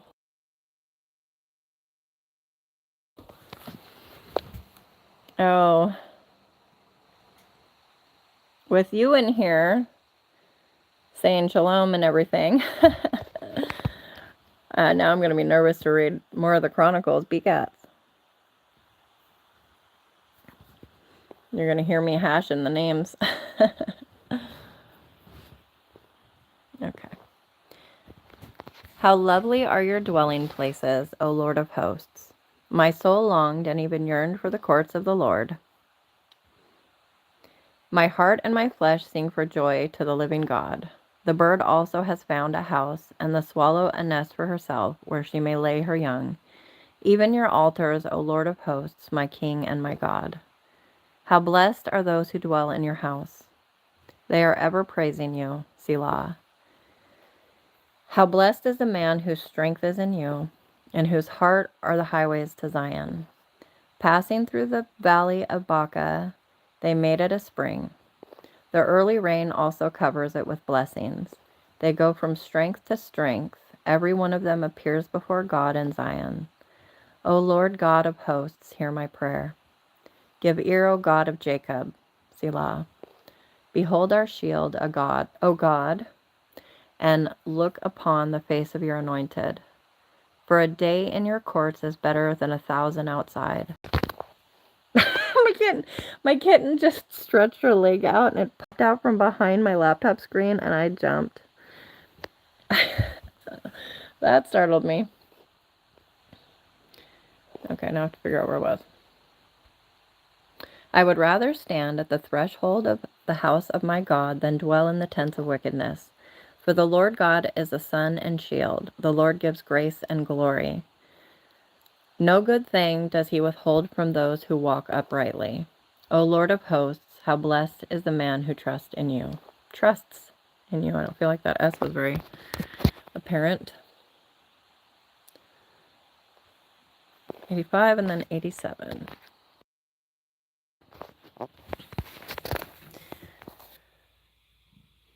O Lord, you showed favor to your land. You restored the captivity of Jacob. You forgave the iniquity of your people. You covered all their sin. Selah. You withdrew all your fury. You turned away from your burning anger. Restore us, O God of our salvation, and cause your indignation toward us to cease. Will you be angry with us forever? Will you prolong your anger to all generations? Will you not yourself revive us again, that your people may rejoice in you?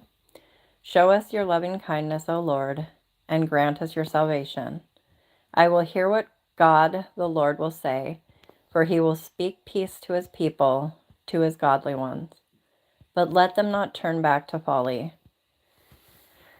Surely his salvation is near to those who fear him, that glory may dwell in our land.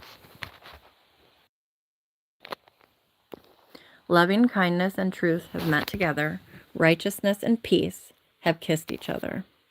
Truth springs from the earth, and righteousness looks down from heaven.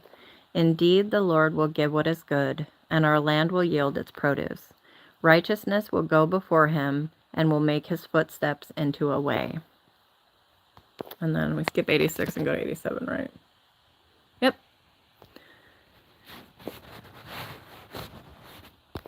Okay. I'm going to take another drink. And then it's on we go.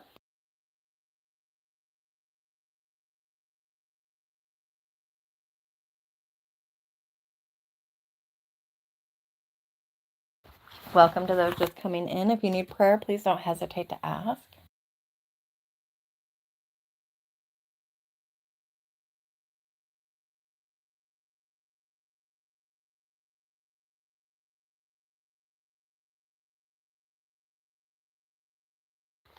We are in Psalm 87.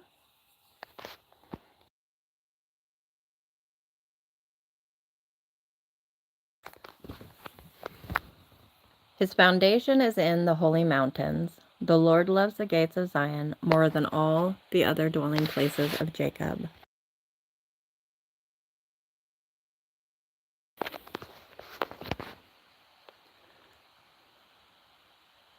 Okay, sorry. I had to catch my breath. I broke a rib last night, so. Glorious things are spoken of you, O city of God, Selah. I shall mention Rahab and Babylon among those who know me. Behold, Philistia and Tyre with Ethiopia. This one was born there. But of Zion it shall be said, this one and that one were born in her, and the Most High himself will establish her. The Lord will count when he registers the peoples. This one was born there, Selah. Then those who sing as well as those who play the flutes shall say, all my springs of joy are in you.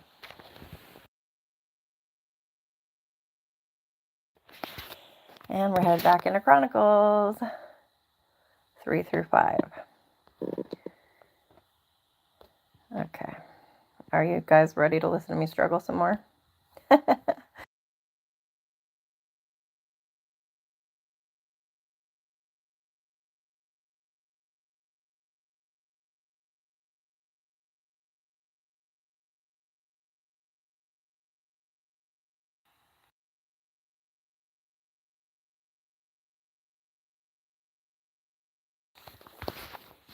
Okay, and here in about 10 minutes, I will give the other 5 free memberships. Now these were the sons of David who were born to him in Hebron. The firstborn was Ammon by Ahinoam the Jezreelitess. The second was Daniel by Abigail the Carmelitess. The third was Absalom, the son of Maacah, the daughter of Talmai, king of Geshur. The fourth was Adonijah, the son of Haggith. The fifth was Shephatiah by Abital. The sixth was Ithream by his wife Eglah. 6 were born to him in Hebron, and there he reigned 7 years and 6 months.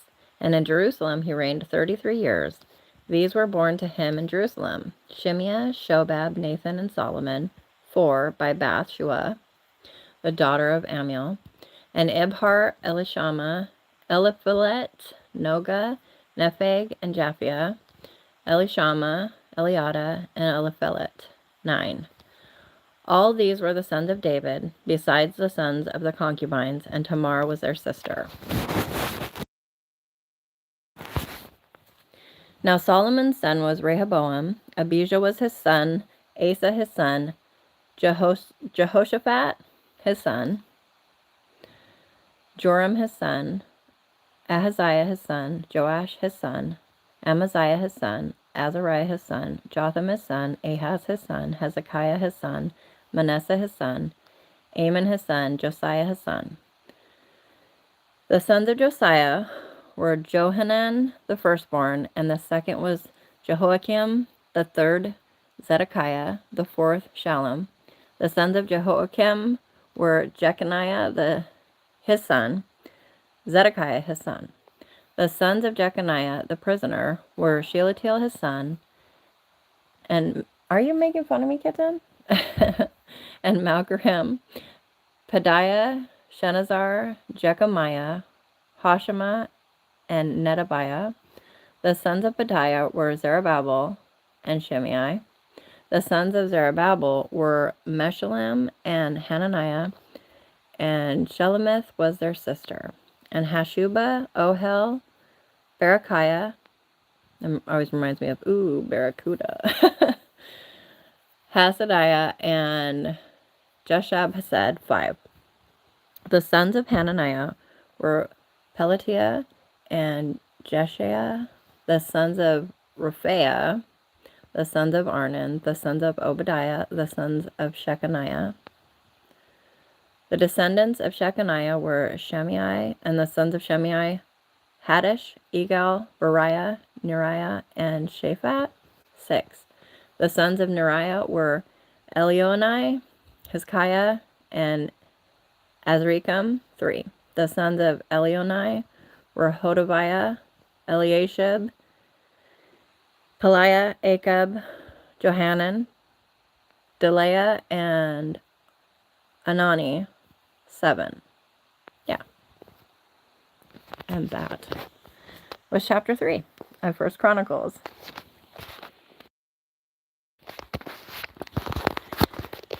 Okay, in chapter 4. The sons of Judah were Perez, Hezron, Carmi, Hur, Shobal. Reiah? Yeah, we'll go with Reiah.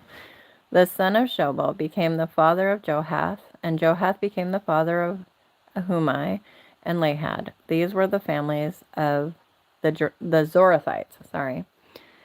These were the sons of Edom, Jezreel, Ishma, and Idbash, and the name of their sister was Hazelel Pony. Hazelapony. I don't think we're going to hear that name again anyway, so. Penuel was the father of Gedor, and Ezer the father of Hushah. These were the sons of Hur, the firstborn of Ephrathah, the father of Bethlehem. Ashur, the father of Tekoa, had 2 wives, Helah and Nerah. Nerah bore him Ahuzam, Hefer, Temeni, and Heheshtari. These were the sons of Nerah. The sons of Helah were Zereth, Izhar, and Ethnan. Koz became the father of Anab and Zobabah, and the families of Aharel, the sons of Haram. Jabez was more honorable than his brothers, and his mother named him Jabez, saying, Because I bore him with pain. Now Jabez called on the God of Israel, saying, and this is one of my favorites, Oh, that you would bless me indeed and enlarge my border, except for I like it in King James, and that your hand might be with me, and that you would keep me from harm, that it may not pain me. And God granted him what he requested. Chelub, the brother of Shuha, became the father of Mahir, who was the father of Eshton. Eshton became the father of Beth-Rapha and Paseah and Tehanah, and father of Ir-Nahash. These are the men of Rechah. Now the sons of Kenaz were Othniel and Sariah, and the sons of Othniel were Hathath and Meonothai. Meonothai became the father of Ophrah, and Sariah became the father of Joab, the father of Geharashim, for they were craftsmen.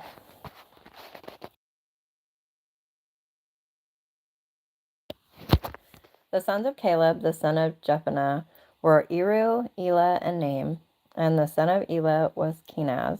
The sons of Jehalelel were Ziph and Zaphah, Tiriah, and Azarel. The sons of Ezra were Jether, Mered, Eber, and Jalon, and these are the sons of Bithiah, the daughter of Pharaoh, whom Mered took.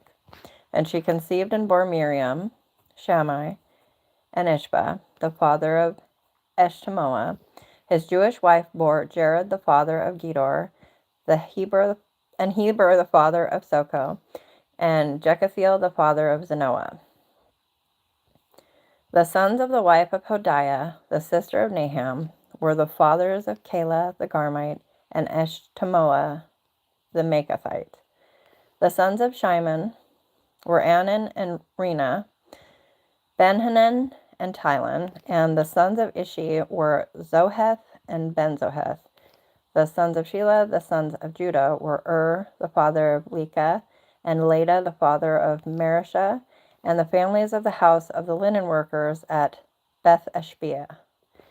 And Jocham, the men of Kozeba, Joash, Sarah, who ruled in Moab, and Jeshubalem, and the records are ancient.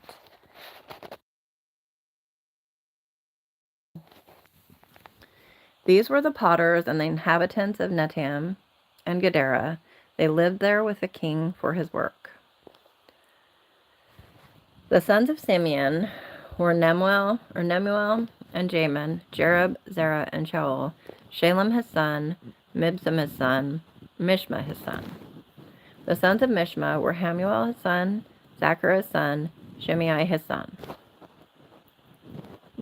Now Shimei had 16 sons and 6 daughters, but his brothers did not have many sons, nor did all their family multiply like the sons of Judah. They lived at Beersheba, Moladah, and Hazar-Shual, at Bilhah, Ezem, Tolad, Bethwel, Hormah, Ziklag, Beth Markaboth, Susem, Beth Beri, and Sheraim. These were their cities until the reign of David. Their villages were Edom, An, Rimmon, Token, and Ashan, 5 cities, and all their villages that were around the same cities as far as Baal. These were their settlements, and they have their genealogy. Meshobab and Jamlech and Joshua, the son of Amaziah, and Joel and Jehu, the sons of Joshabiah, the son of Sariah, the son of Asiel, and Elionai, Jacobah, Jeshoiah, Asaiah, Agiel, Jesamiel, Benaiah, Ziza, the son of Shiphi, the son of Alan, the son of Jediah, the son of Shimri, the son of Shemaiah. These mentioned by name were leaders in their families, and their fathers' houses increased greatly. They went to the entrance of Gedor, even to the east side of the valley, to seek pasture for their flocks. They found rich and good pasture, and the land was broad and quiet and peaceful, for those who lived there formerly were Hamites. These, recorded by name, came in the days of Hezekiah, king of Judah, and attacked their tents and the Moonites who were found there, and destroyed them utterly to this day, and lived in their place because there were pasture. Oh my goodness. There was pasture there for their flocks. From them, from the sons of Simeon, 500 men went to Mount Seir, with Pelatiah, Neriah, Raphiah, and Uzziel, the sons of Ishi, as their leaders. They destroyed the remnant of the Amalekites who escaped and have lived there to this day. Okay. I think we go through 5, don't we? Yep. Okay. Now the sons of Reuben, the firstborn of Israel, for he was the firstborn, but because he defiled his father's bed, his birthright was given to the sons of Joseph, the son of Israel, so that he is not enrolled in the genealogy according to the birthright. Though Judah prevailed over his brothers, and from him came the leader, yet the birthright belonged to Joseph. The sons of Reuben, the firstborn of Israel, were Hanok and Palu, Hezron and Carmi.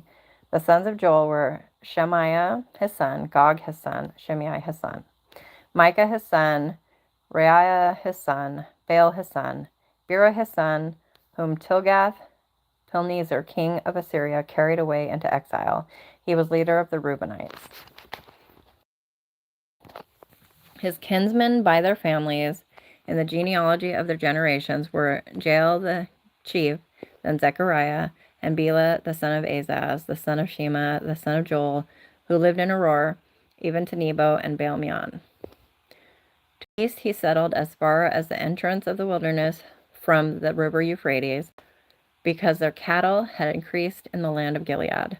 In the days of Saul, they made war with the Hagrites, who fell by their hand, so that they occupied their tents throughout all the land east of Gilead. Now the sons of Gad lived opposite them in the land of Bashan, as far as Salecah. Joel was the chief, and Shaphan the second, then Janai and Shaphat in Bashan. Their kinsmen of their fathers' households were Michael, Meshullam, Sheba, Jorai, Jachin, Zia, and Eber, 7. These were the sons of Abihail, the son of Huri, the son of Jeroah, the son of Gilead, the son of Michael, the son of Jeshishai, the son of Jaddo, the son of Buz. Ahai, the son of Abdiel, the son of Guni, was head of their fathers' households. They lived in Gilead, in Bashan, and in its towns, and in all the pasture lands of Sharon, as far as their borders. All of these were enrolled in the genealogies in the days of Jotham, king of Judah, and in the days of Jeroboam, king of Israel.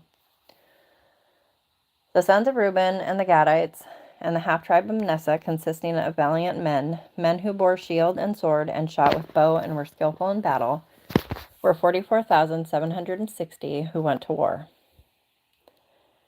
They made war against the Hagrites, Jetur, Naphish, and Nodab. They were helped against them, and the Hagrites and all who were with them were given into their hand, for they cried out to God in the battle, and he answered their prayers because they trusted in him. Welcome to those just coming in. If you need prayer, please don't hesitate to ask. I'm just going to take a little drink, and then we will carry on reading. Sorry.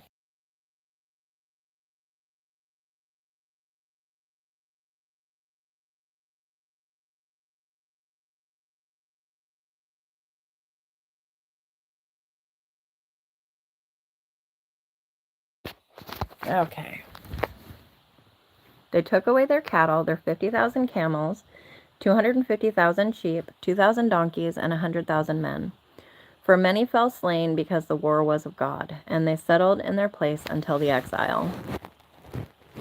Now the sons of the half-tribe of Manasseh lived in the land, from Bashan to Baal-Hermon and Sinir and Mount Hermon. They were numerous.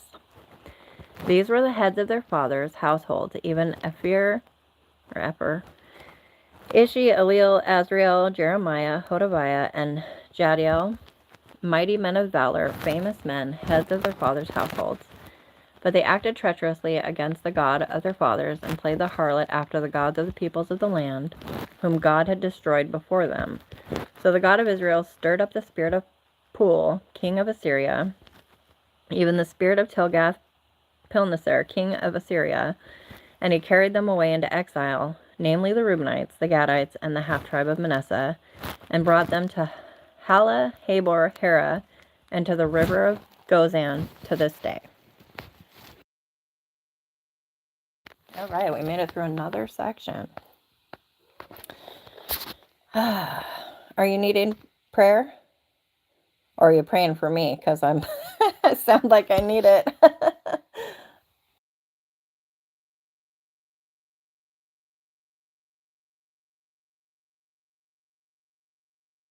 And then we were on to Psalms 73 and 77 through 78. Okay.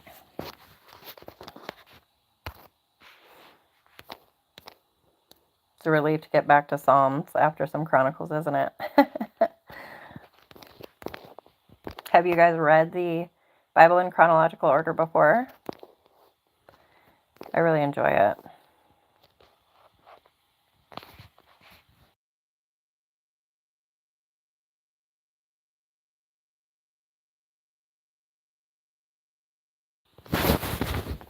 Okay.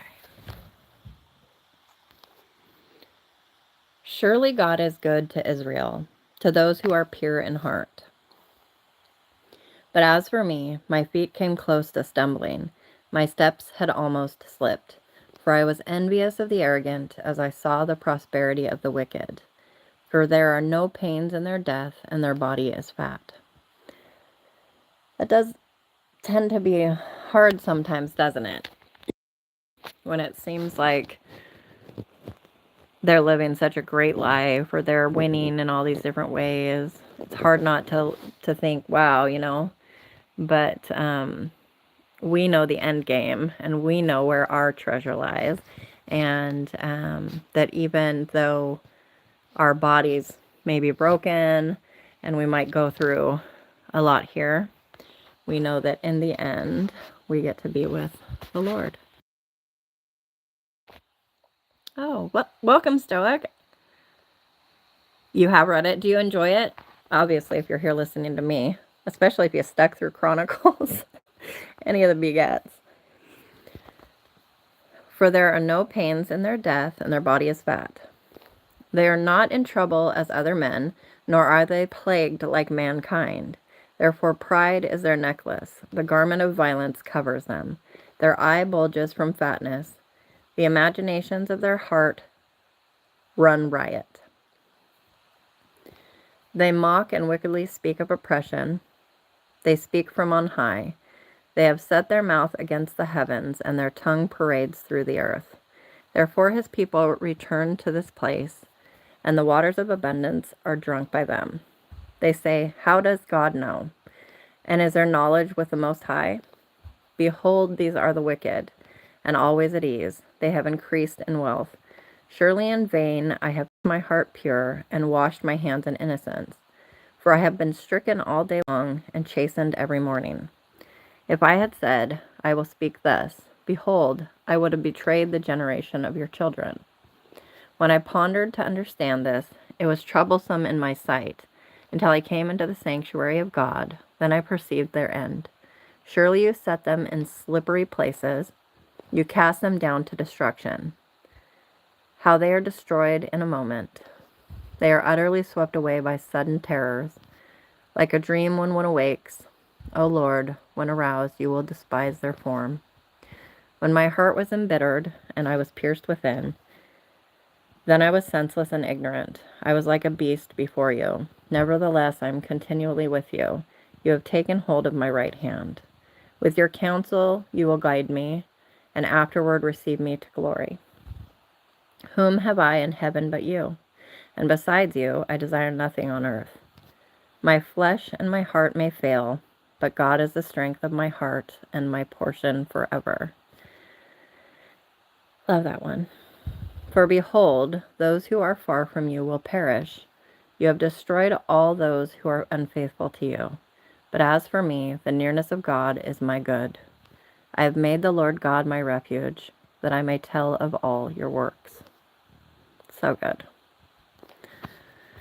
I love Psalms. You love it too, pretty girl. And kitten. She's so sweet. She's got this, it's like a growly meow, but it's so sweet. It's a wonderful little kitty. How is everybody doing tonight? Let's see. Is it time? It is. It's past time. I am going to go ahead and release the next set of free memberships. Okay. Now, again, I don't choose who they go to, but here we go. Let's see what happens. Uh-oh. It's spinning and spinning and spinning.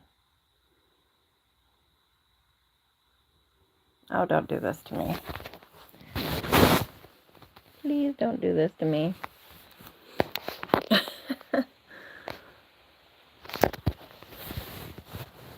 Okay, let me see. So, as you can see, or hopefully you can see, the spinning.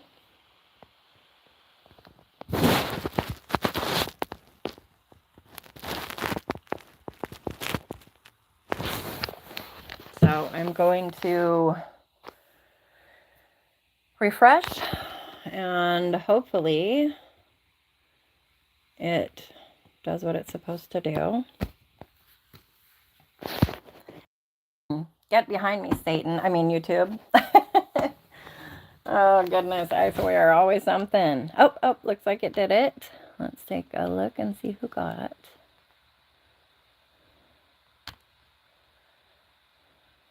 Okay, so Samson Umanowicz, Trice McElroy. Oh my goodness, I can't even pronounce English names. Jadiesel, Tezco, and Creakin' with Cody. Congratulations. Which was funny? Which part? So I don't quite understand what happened to the other one, because earlier I gave 5 and it only gave 4. But hopefully they're going to people who do enjoy the channel. I really wish that I could choose to give them to certain people, namely like my mods who help out so much. But I think I can actually purchase them to give as gifts. And if I do that, let me see. If I do that,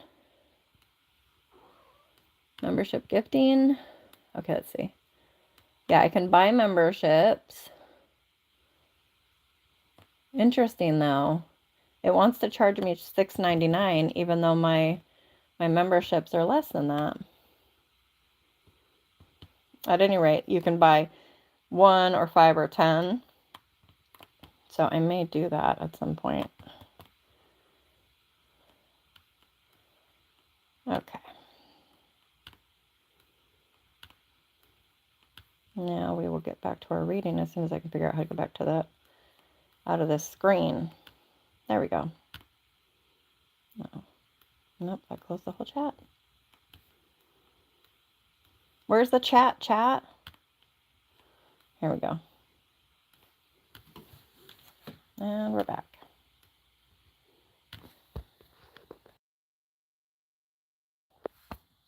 Okay. My voice rises to God, and I will cry aloud. My voice rises to God, and he will hear me. In the day of my trouble, I sought the Lord. In the night, my hand was stretched out without weariness. My soul refused to be comforted. When I remember God, then I am disturbed. When I sigh, then my spirit grows faint. Selah. You have held my eyelids open. I am so troubled that I cannot speak. I have considered the days of old, the years of long ago. I will remember my song in the night. I will meditate with my heart, and my spirit ponders. Will the Lord reject forever? And will he never be favorable again? Has his loving kindness ceased forever? Has his promise come to an end forever? Has God forgotten to be gracious, or has he in anger withdrawn his compassion? Selah. Then I said, it is my grief that the right hand of the Most High has changed. I shall remember the deeds of the Lord. Surely I will remember your wonders of old. I will meditate on all your work and muse on your deeds. Your way, O God, is holy. What God is great like our God? You are the God who works wonders. You have made known your strength among the peoples. You have by your power redeemed your people, the sons of Jacob and Joseph, Selah. The waters saw you, O God, the waters saw you. They were in anguish. The deeps also trembled. The clouds poured out water. The skies gave forth a sound. Your arrows flashed here and there. The sound of your thunder was in the whirlwind. The lightnings lit up the world. The earth trembled and shook.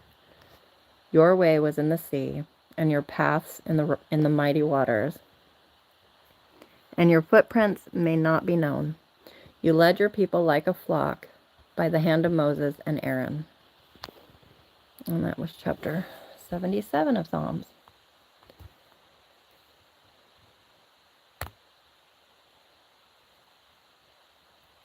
What do you mean, well, am I faceless now? I've always been a faceless channel. Occasionally, I have myself on the screen, but not usually. Give me just a moment here. We're going to 79, right? Oh, no. 77 through 78, and then 1 Chronicles 6.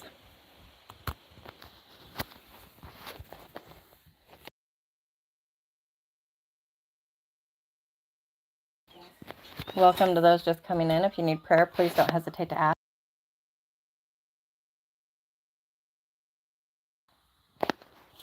Okay.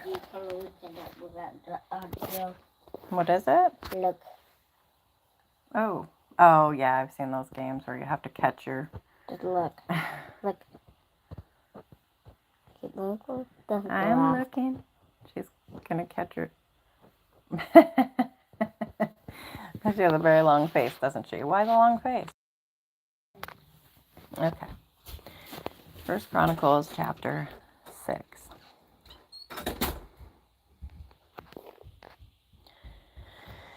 Okay, prepare yourselves, guys. We're back into all the names and things.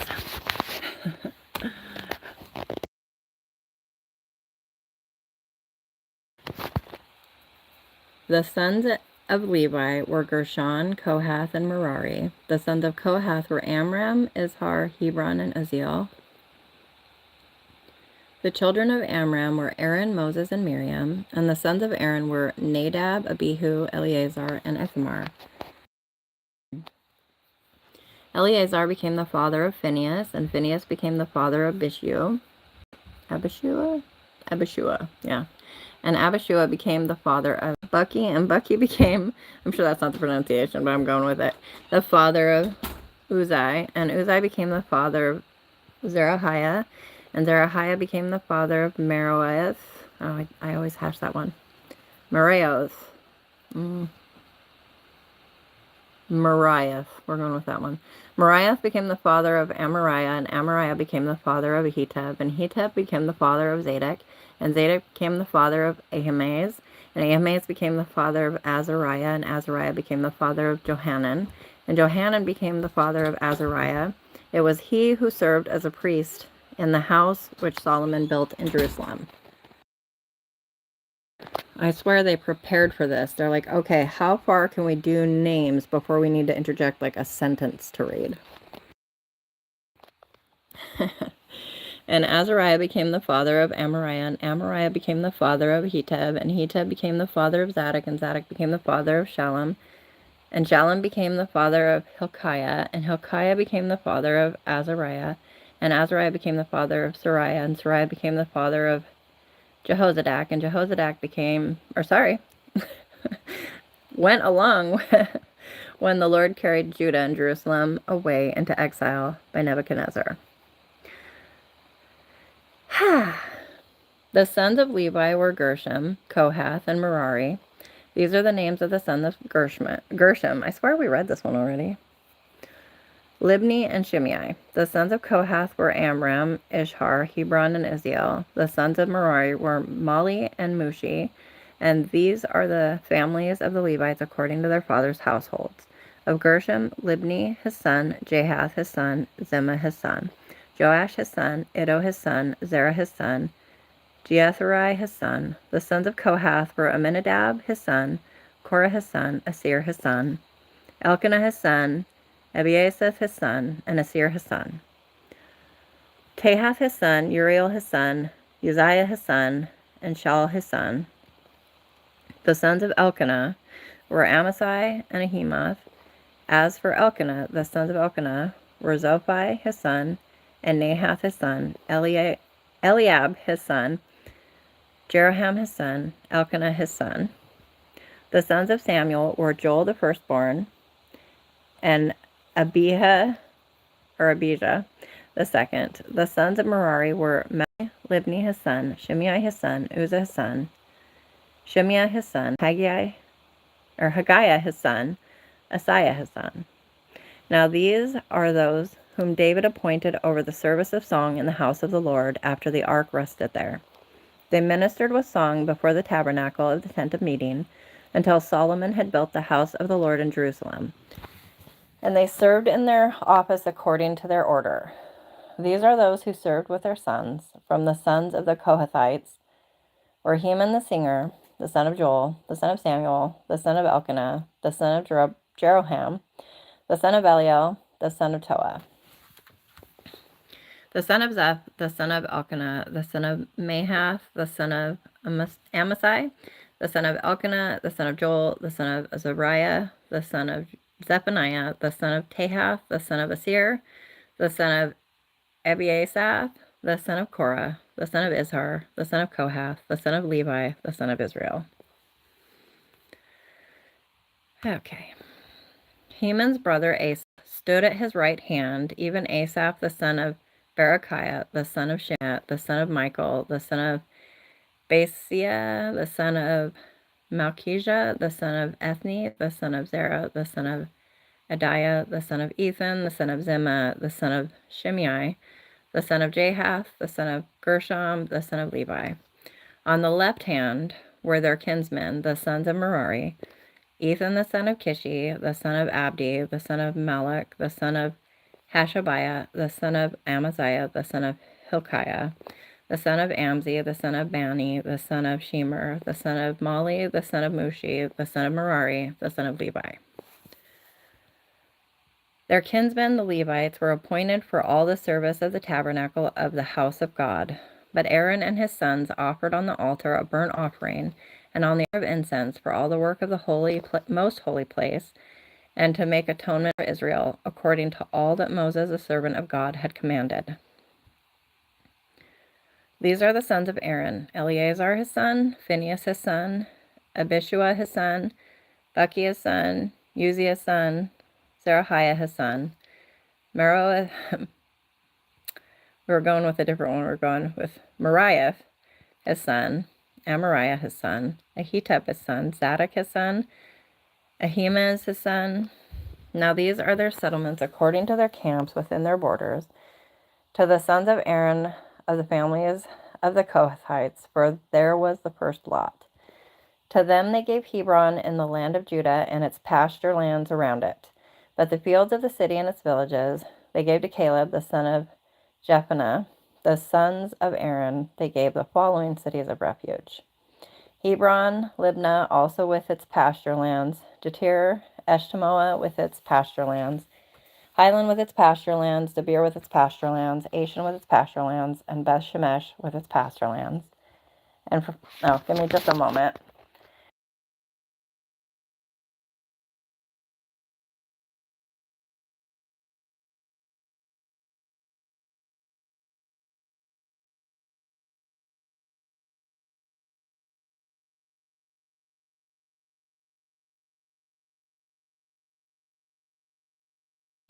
Okay. And from the tribe of Benjamin, Geba with its pasture lands, Alameth with its pasture lands, Anathoth with its pasture lands. All their cities throughout their families were 13 cities. Then to the rest of the sons of Kohath were given by lot, from the family of the tribe, from the half tribe, the half of Manasseh, 10 cities. To the sons of Gershom, according to their families, were given from the tribe of Issachar, and from the tribe of Asher, the tribe of Naphtali, and the tribe of Manasseh, 13 cities in Bashan.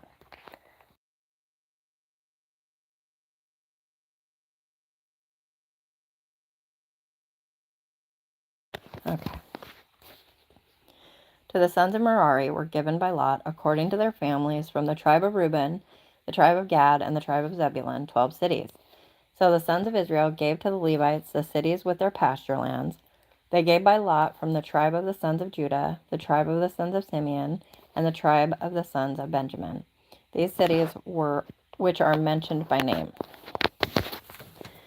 Now some of the families of the sons of Kohath had cities of their territory from the tribe of Ephraim. They gave to them the following cities of refuge: Shechem in the hill country of Ephraim with its pasture lands, Gezer also with its pasture lands, Jokmeam with its pasture lands, Beth Horon with its pasture lands, Ajalon with its pasture lands, and Gathrimmon with its pasture lands. And from the half tribe of Manasseh, Aner with its pasture lands, and Beliam with its pasture lands, for the rest of the family of the sons of Kohath. Say pasture lands one more time.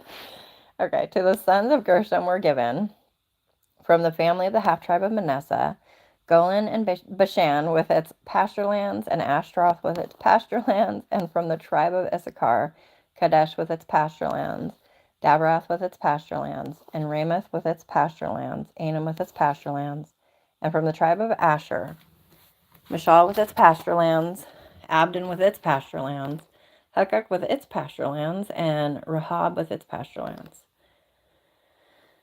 And from the tribe of Naphtali, Kadesh and Galilee with its pasture lands, Hammon with its pasture lands, and Kiriathaim with its pasture lands.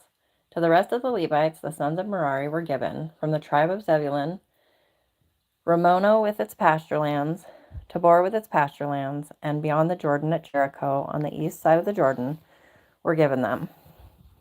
From the tribe of Reuben, Bezer in the wilderness with its pasture lands, Jaza with its pasture lands, Kedemoth with its pasture lands, and Mephath with its pasture lands. And from the tribe of Gad, Ramoth and Gilead with its pasture lands, Mahanaim with its pasture lands, Heshbon with its pasture lands, and Jazer with its pasture lands. Ha! We made it through.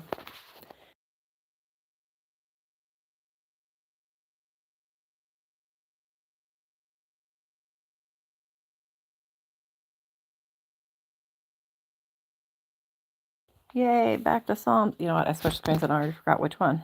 Okay, 81, 88, and 92 through 93. 81, 88, and 92 through 93. That way I have it written in front of me and I don't have to pop back over to that screen. I'm going to take a drink and then carry on. I'm so glad you guys are here tonight. If anybody needs prayer, please don't hesitate to ask.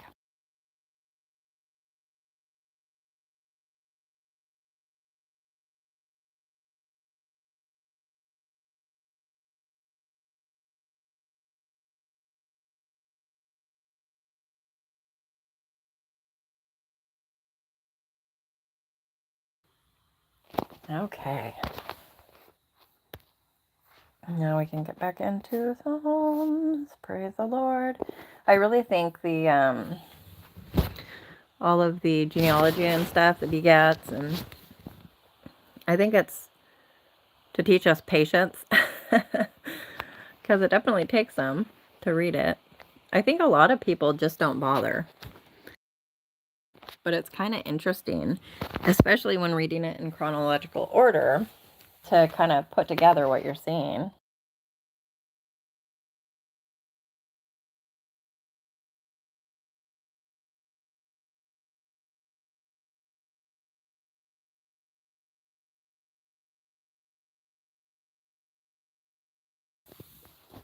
Okay, Psalm 81.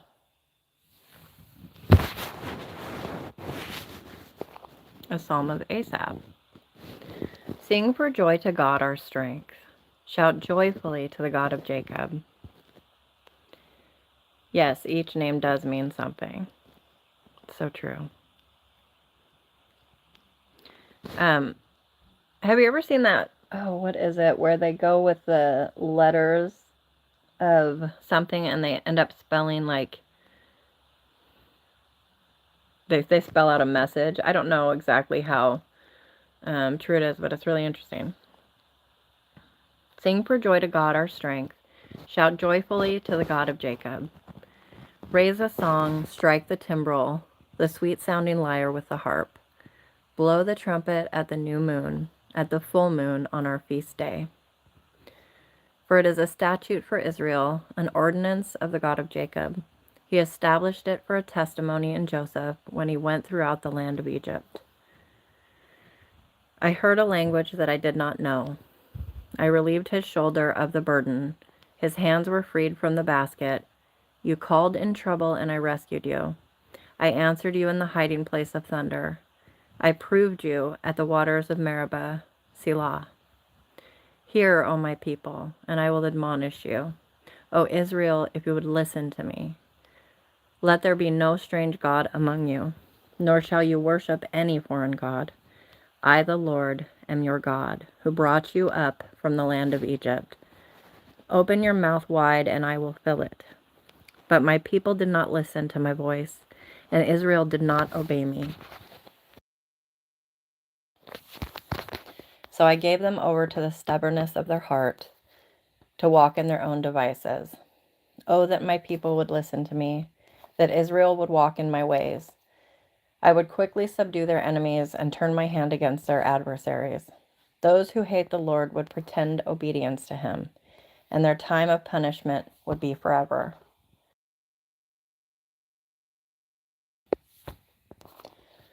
But I would feed you with the finest of the wheat, and with honey from the rock I would satisfy you.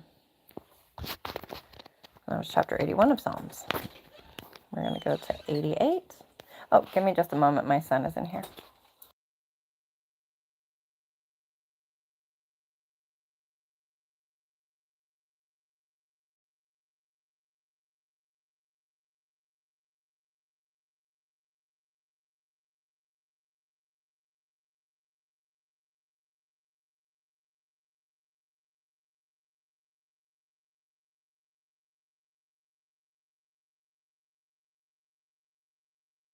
Oh, the rainbow coat. I'd at least get to keep the coat.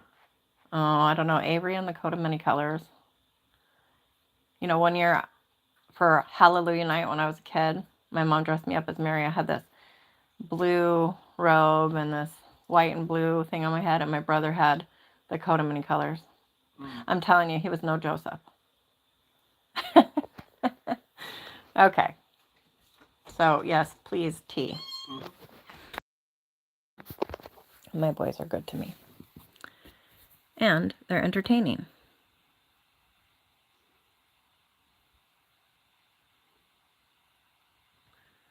You like the word suburbs?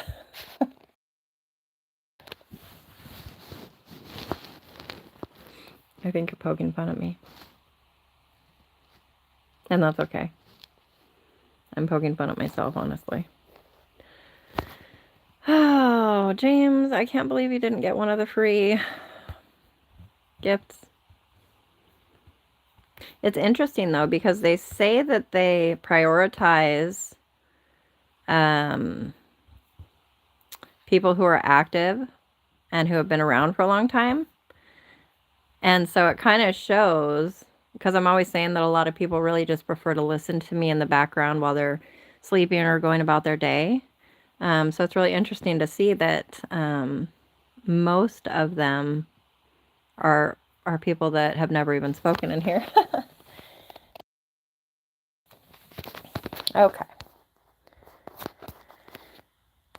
O Lord, the God of my salvation, I have cried out by day and in the night before you. Let my prayer come before you. Incline your ear to my cry. For my soul has had enough troubles, and my life has drawn near to Sheol.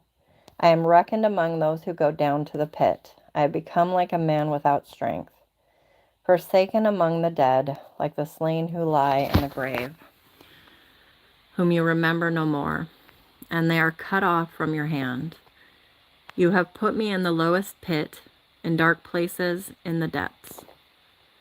Your wrath has rested upon me, and you have afflicted me with all your waves. Selah. You have removed my acquaintances far from me. You have made me an object of loathing to them. I am shut up and cannot go out. My eye has wasted away because of affliction. I have called upon you every day, O Lord. I have spread out my hands to you. Will you perform wonders for the dead? Will the departed spirits rise and praise you? Selah. Will your loving kindness be declared in the grave, your faithfulness in Abaddon? Will your wonders be made known in the darkness, and your righteousness in the land of forgetfulness? But I, O Lord, have cried out to you for help, and in the morning my prayer comes before you. O Lord, why do you reject my soul? Why do you hide your face from me? I was afflicted and about to die from my youth on. I suffer your terrors, I am overcome. Your burning anger has passed over me. Your terrors have destroyed me. They have surrounded me like water all day long. They have encompassed me altogether. You have removed lover and friend far from me. My acquaintances are in darkness. And that was chapter 88. Now we go on to 92 and 93.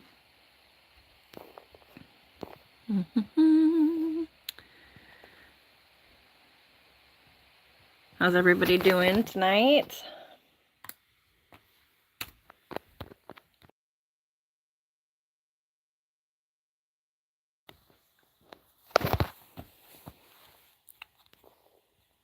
A psalm, a song for the Sabbath day. Give me just a second, guys.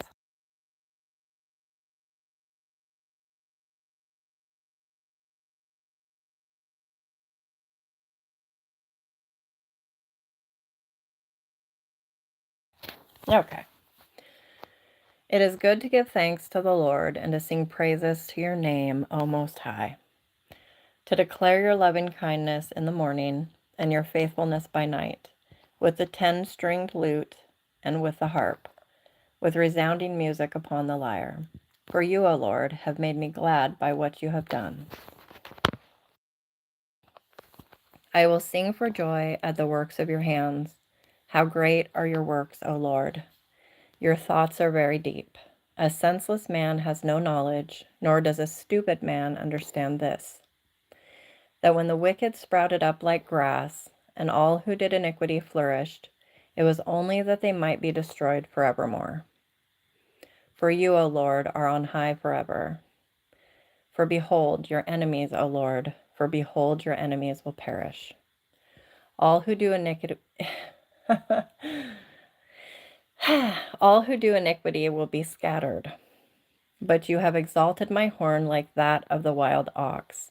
I have been anointed with fresh oil, and my eye has looked exultantly upon my foes. My ears hear of the evildoers who rise up against me. The righteous man will flourish like the palm tree. He will grow like a cedar in Lebanon. Planted in the house of the Lord, they will flourish in the courts of our God. They will still yield fruit in old age. They shall be full of sap and very green, to declare that the Lord is upright. He is my rock, and there is no unrighteousness in him. Amen.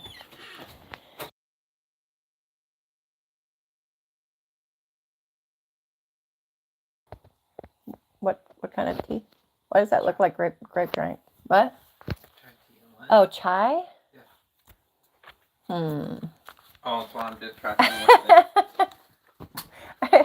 I just usually drink chai with milk. It's very hot. I would be careful. I don't want to burn myself. Make yourself.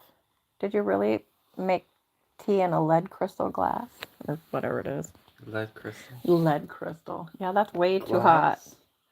Can you transfer it to a cup with a handle for me? I know I ask a lot of you, but please. You're never.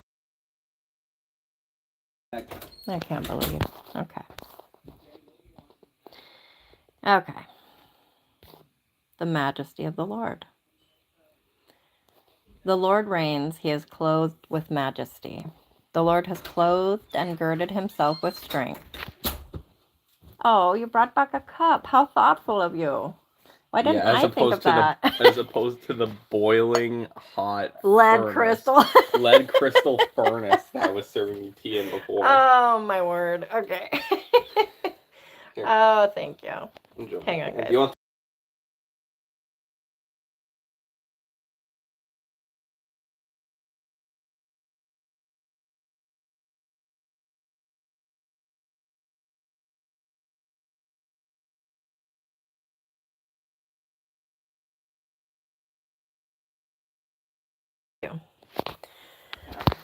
I love you so much. You're so good to me. Should I, make some... You just get out of here while you're ahead. Go on. Should I go out and harvest some fresh tea leaves, make you a... I don't know. Should I put you out on the street corner and make you earn bill money?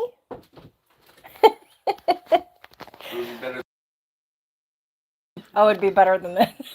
I can't stand you. I can't stand a single thing about you. Oh, harassment is our love language around here. Sorry. Okay. The Lord reigns. He is clothed with majesty. The Lord has clothed and girded himself with strength. Indeed, the world is firmly established. It will not be moved. Your throne is established from old. You are from everlasting. The floods have lifted up, O Lord. The floods have lifted up their voice. The floods lift up their pounding waves. More than the sounds of many waters, than the mighty breakers of the sea. The Lord on high is mighty. Your testimonies are fully confirmed. Holiness befits your house, O Lord, forevermore. And that was chapter 93 of Psalms. Now, I can remember where we were going from there.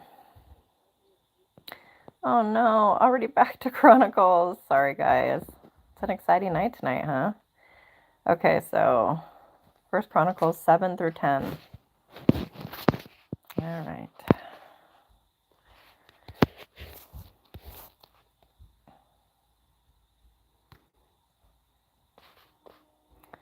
At least there aren't that many chapters of Chronicles, right? But again, it is interesting. All right. Okay. You're a professional. My professional servant. I'm a slave in this house. I make tea. It takes 5 whole minutes. I'm suffering here. Shiloh, bring me my whip. He has burnt the queen's tongue. Shiloh, did you hear that? I said the queen, and the actual queen over here woke up. Eloise is actually a princess. Mm-mm-mm. She's the queen in training.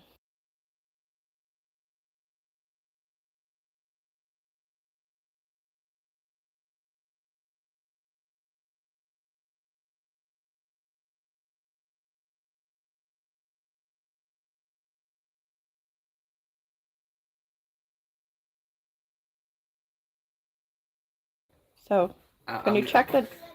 I'm gonna go check. Can you check the date and the smell on that thing? I'm like, that doesn't taste like milk. It's heavy cream. The heavy cream, the new one that we just bought. I said I did not buy any heavy cream, son.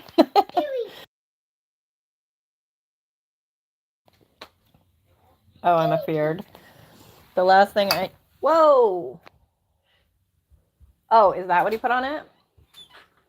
Oh, you put whipped cream. No, no, I put cream. The cream. Can you help me? The cat is attacking the laptop, and I've now spilled my tea on him. Gary, I will come and get you in just a moment. Hold on. Okay, but it was fine? Okay, thank you. Go out there, and Avery can help you with that, baby, okay?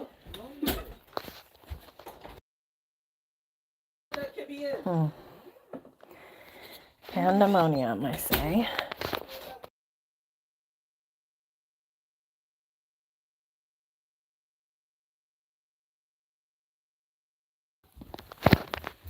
Okay.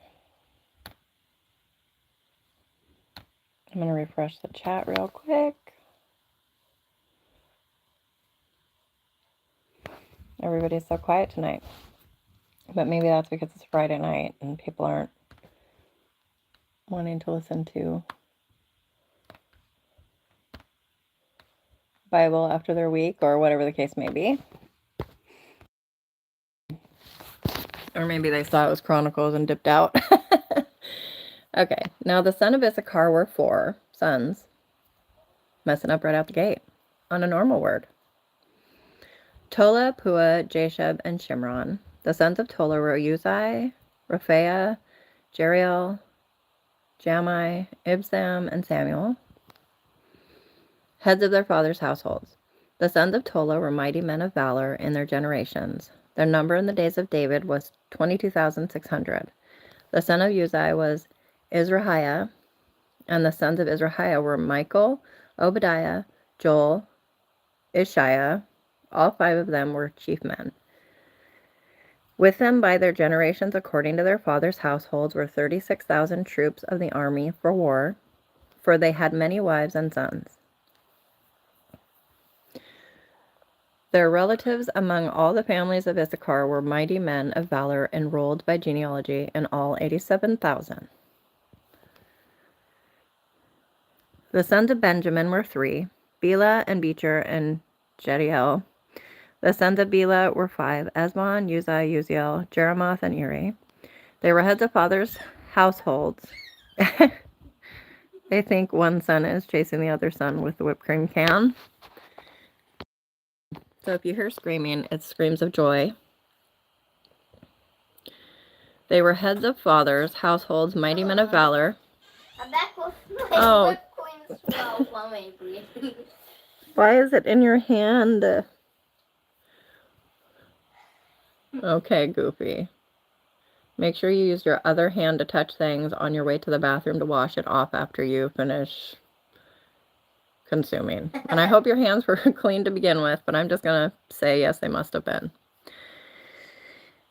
The sons of Bela were 5, Esbon, Uziel, Jeremoth, and Eri. They were heads of fathers' households, mighty men of valor, and were 22,034 enrolled by genealogy. The sons of Becher were Zemar... How did I mess it up? Zemira, Joash, Eleazar, Elionai. Oh, come here. Hey, come here. You've been trying so hard to get to Gammy all night. Come here. You're such a wonderful little boy, Geary. And my hair is now in a bun. So, I messed up. So you cannot get yourself tangled in it. Okay. It scrolled me down. Why are you wet, sir? Did you dip your head in water? Or was your mama cleaning you? Okay. All right, I think we are... Nope, we read that. We read that. Sorry, if I turn my phone at all, it, it takes me back up somewhere. Here we go.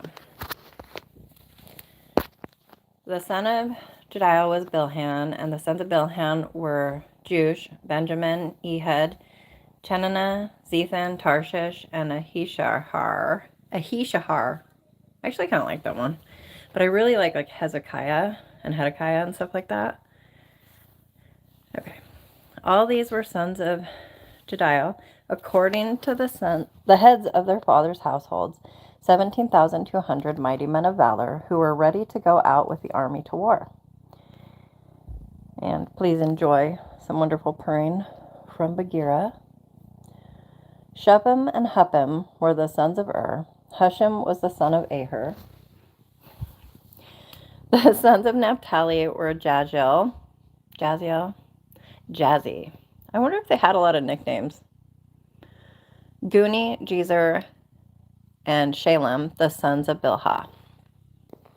The sons of Manasseh, I like Manasseh too, and were Azrael, whom his Aramean concubine bore. She bore Machir, the father of Gilead. Machir took a wife for Huppim and Shuppim, whose sister's name was Maacah, and the name of the second was Zelophehad, and Zelophehad had daughters. Maacah, the wife of Machir, bore a son, and she named him Perish, and the name of his brother was Sherish. You see how it says, and she named him? I feel like that other one up there, that Huppim and Puppim, that was probably a mother's choice too, right? Nowadays, she would dress them alike and everything. Okay. And his sons were Ulam and Rakem. Welcome to those just coming in. God bless you. If anybody needs prayer, please don't hesitate to ask. The son of Ulam was Baden. These were the sons of Gilead, the son of Machir, the son of Manasseh. His sister, Hamoleketh,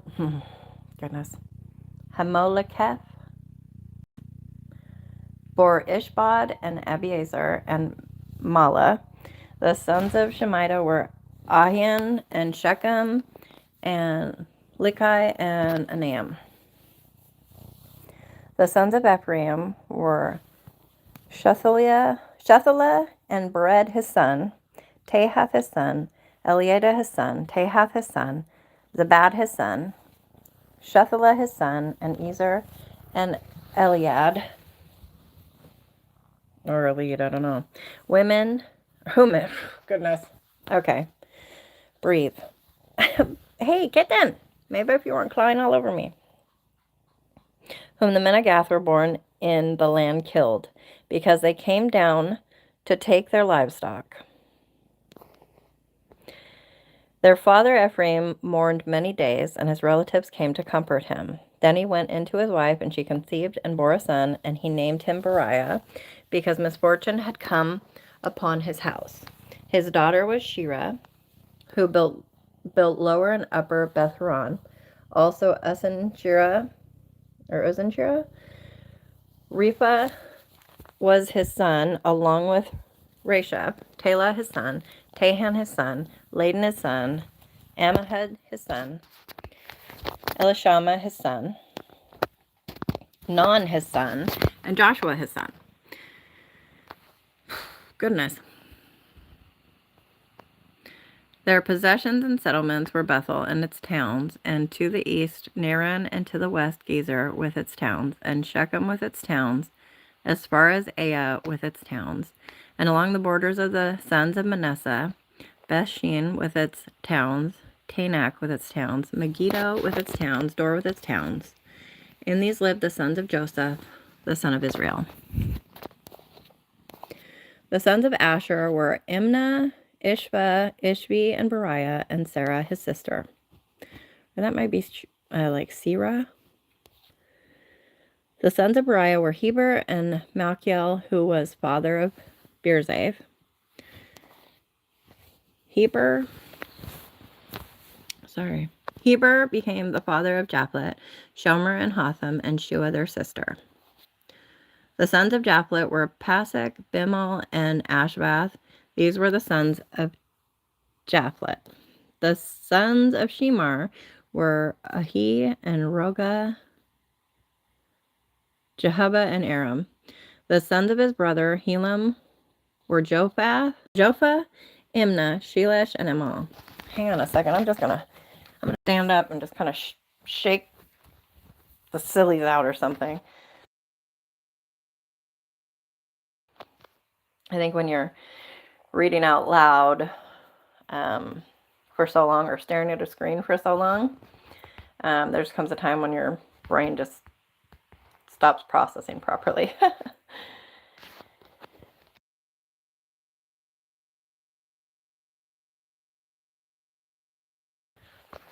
All right, the sons of his brother Helam were Jophah, Imnah, Shelesh, and Amal. The sons of Zophah were Sua, Harnapur, Shuel, Beri, and Imrah. Bezer, Hod, Shammah, Shilsha, Ithran, and Bera. The sons of Jether were Jephanah, Pispa, and Era. The sons of Ulla were Era, Haniel, and Riziah. All these were the sons of Asher, heads of the fathers' houses, choice and mighty men of valor, heads of the princes. And the number of them enrolled by genealogy for service in war was 26,000 men. We've made it through another.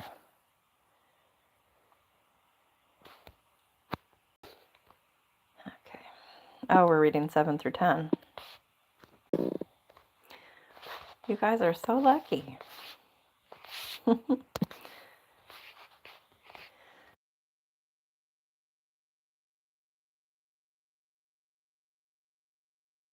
Okay, I'm going to take a drink of my tea.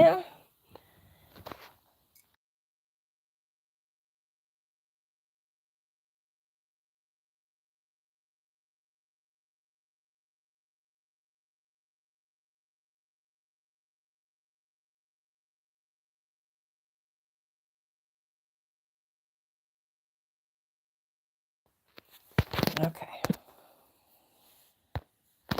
On to 8. And Benjamin became the father of Bela, his firstborn. Uh-oh, my kitten is hitting stuff on the keyboard.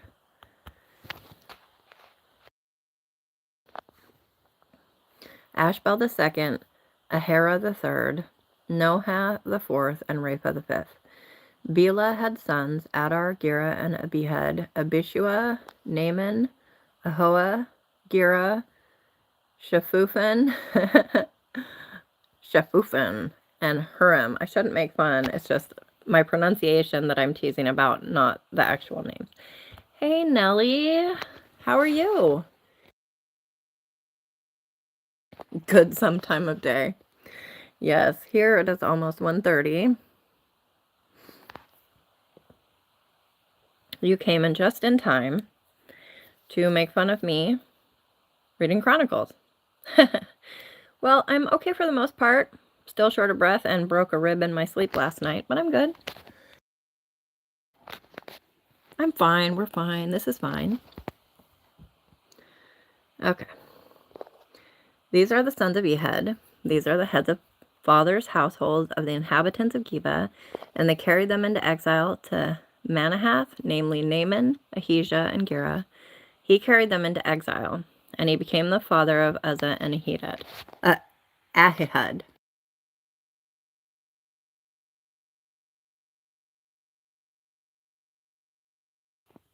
Oh, you've heard me talk about this before, I think, Nellie, right? I have I don't know if it's chronic or what, but for the last 2 years, I just have atraumatic rib fractures. I be breaking my ribs for nothing. And you missed out because I gave away 10 free memberships. I don't get to pick who they go to. It was very interesting to see who they went to, because most of the people who got them they don't like talk in the chat and stuff. Okay. Shaharaim became the father of children in the country of Moab after he had sent away Husham and Bera his wives. By Hodesh his wife, he became the father of Jobab, Zibiah, Mesha, Malcolm, Jews, Sakia, and Mirma. These were his sons, heads of fathers' households. By Husham, he became the father of Abidab and Elpal. The sons of Elpal were Eber, Misham, and Shemed. Hello, Gary baby.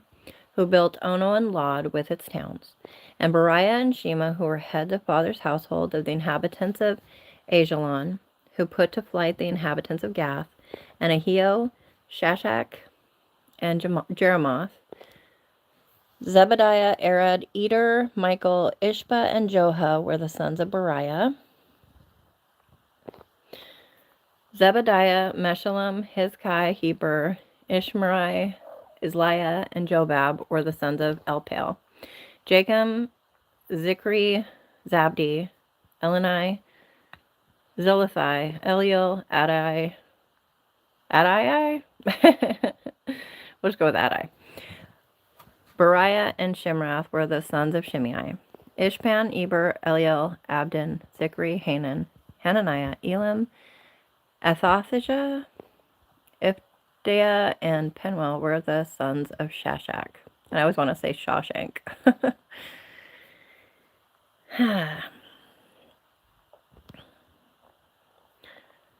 Shamsharai, Shahariah, Athaliah, Jerushiah, Elijah, and Zikri were the sons of Jeroham.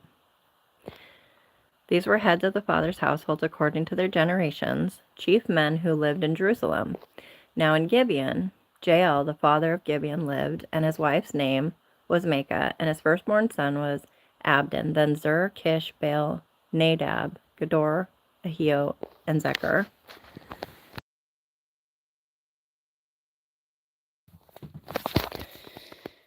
Mikloth became the father of Shimeah, and they also lived with their relatives in Jerusalem opposite their other relatives. Ner became the father of Kish, and Kish became the father of Saul, and Saul became the father of Jonathan, Melchishua, Abinadab, and Eshbaal. The son of Jonathan was Meribel, and Meribel became the father of Micah.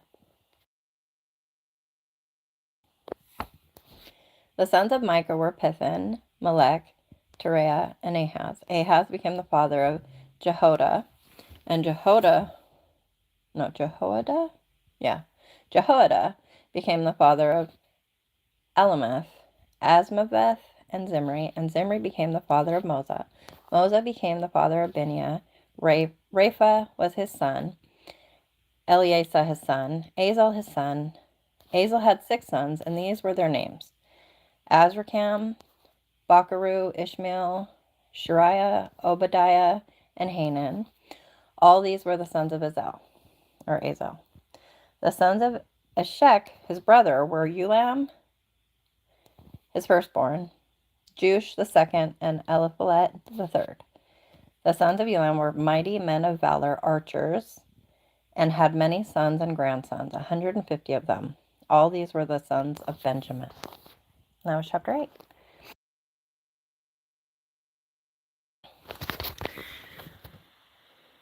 Yeah, well, it gives YouTube, it said they give priority or whatever kind of first dibs sort of thing to like people who have been watching the channel for a long time. So I guess they're the ones that we always see that kind of watch in the background. So all Israel was enrolled by genealogies, and behold, they were written in the book of the kings of Israel. And Judah was carried away into exile to Babylon for their unfaithfulness. Now the first who lived in their possessions in their cities were Israel, the priests, the Levites, and the temple servants.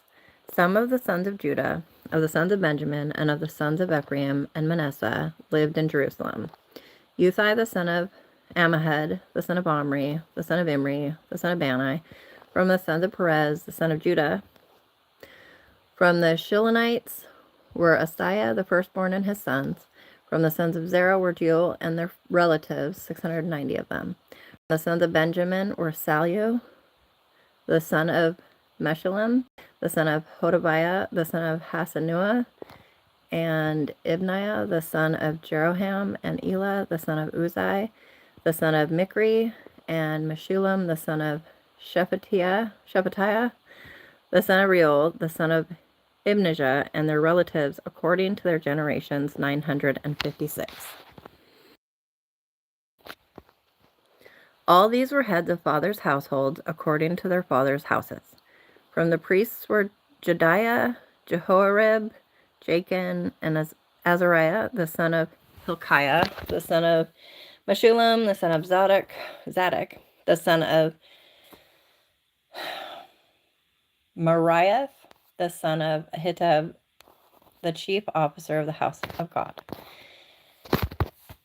And Adiah, the son of Jeroham, the son of Pashur, the son of Malchijah, and Masai, the son of Adiel, the son of Jezerah, the son of Meshullam, the son of Meshilemeth, the son of Immer, and their relatives, heads of their fathers' households, 1,760, very able men from the work of the service of the house of God.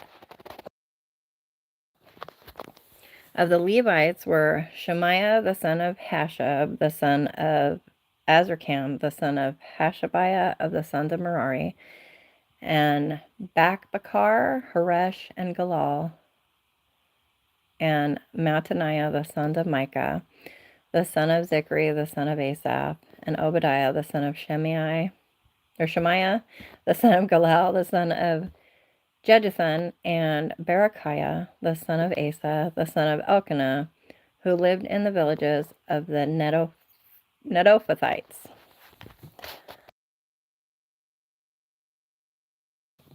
Give me just a second to drink some of my tea, and then I will catch up on the comments and continue on.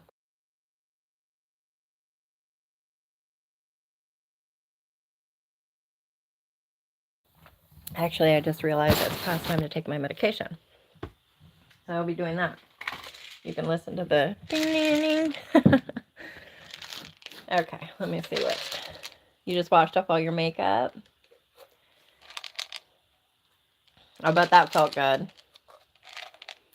I haven't worn makeup in a long time. Hello, Bagheera. You peeking at me. You can come over here, get me a love on ya.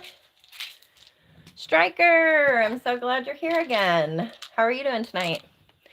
I'm sad you missed the giving out of the memberships. Though I don't see any rhyme or reason to it.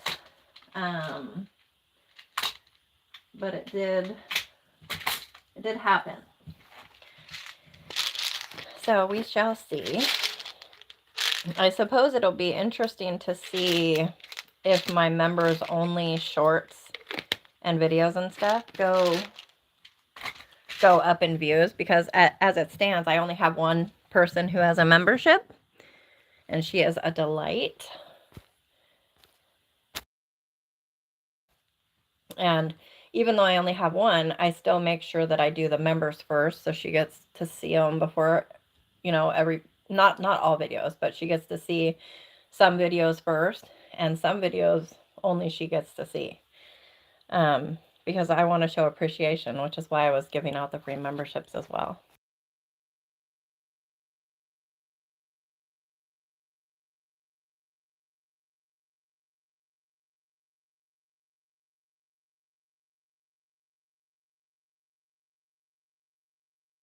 I will continue on in just a second.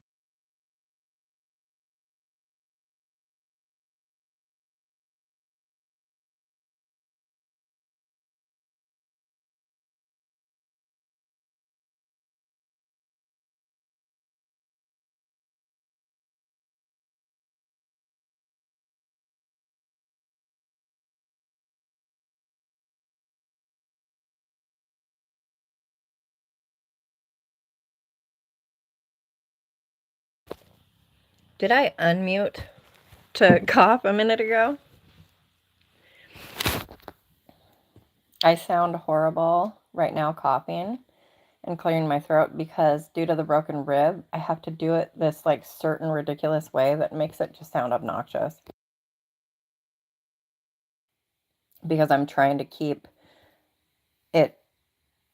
the clearing up here in my higher chest, or, like kind of more clearing my throat than coughing, so that I don't go busting another rib. But I digress.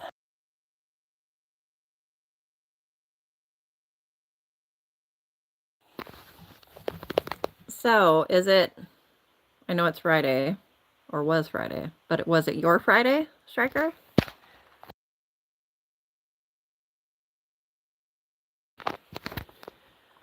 Now the gatekeepers who were Shallum and Achab, and Talman and Ahiman and their relatives, Shallum the chief being stationed until now at the king's gate to the east. These were the gatekeepers for the camp of the sons of Levi. Shallum the son of Kor, the son of Ebiasaph, the son of Korah, and his relatives of his father's house. The Korahites were over the work of the service, keepers of the threshold of the tent, and their fathers had been over the camp of the Lord, keepers of the entrance. Phinehas and the son of Eleazar was ruler over them previously, and the Lord was with him. Sorry, I sound like a wreck. Goodness. I guess I am getting sick. Sorry, guys. Okay, Zechariah the son of Meshelemiah was gatekeeper of the entrance of the tent of meeting. All these who were chosen to be gatekeepers at the thresholds were 212. Oh, wow. 7 days a week, huh?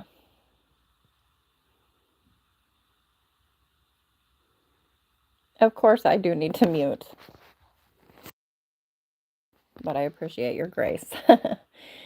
These were enrolled by genealogy in their villages, whom David and Samuel the seer appointed in their office of trust. So they and their sons had charge of the gates of the house of the Lord, even the house of the tent, as guards. The gatekeepers were on the 4 sides, to the east, west, north, and south. Wow. We're actually reading something. Instead of just names. Their relatives in their villages were to come in every 7 days from time to time to be with them. For the 4 chief gatekeepers, who were Levites, were in an office of trust and were over the chambers and over the treasuries in the house of God.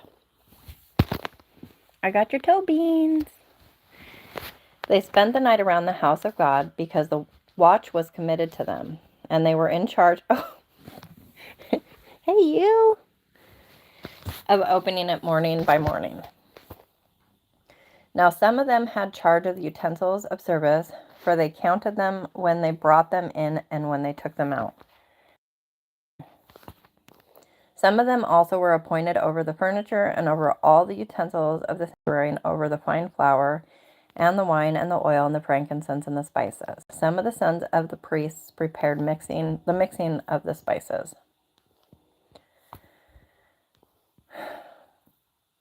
Mattathiah, one of the Levites, who was the firstborn of Shallum the Korahite, had the responsibility over the things which were baked in pans. I know that responsibility.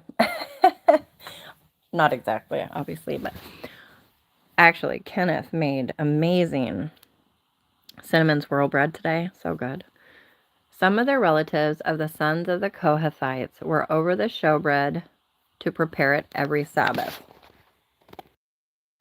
Kenny would be great at that. Now these are the singers, heads of father's household of the Levites, who lived in the chambers of the temple, free from other service, for they were engaged in their work day and night. Sounds kind of like you, Striker. These were heads of fathers' households of the Levites according to their generations, chief men who lived in Jerusalem. In Gibeon, Jael, the father of Gibeon, lived, and his wife's name was Maacah. And his firstborn son was Abdon, then Zur, Kish, Baal, Ner, Nadab, Gedor, Ahio, Zechariah, and Mikloth. Mikloth became the father of Shimei, and they also lived with their relatives in Jerusalem opposite their other relatives.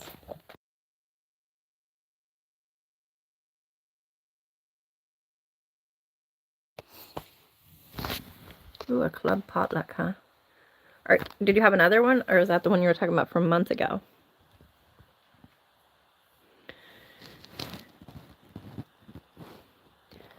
Ner became the father of Kish, and Kish became the father of Saul, and Saul became the father of Jonathan, Malchishua, Abinadab, and Eshbaal.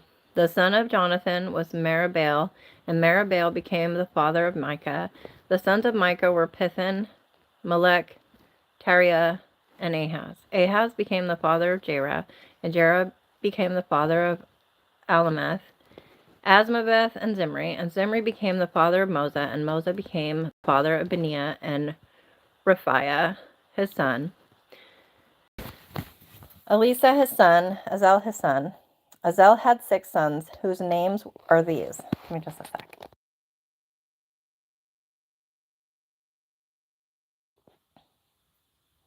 No, it's not. It's not useless for sure.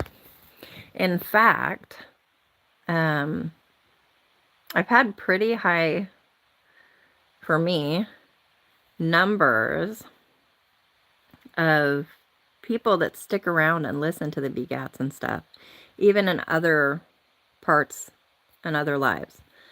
I think people prefer to have somebody else read it, but I almost want to do like a whole study on it. Wouldn't that be fun?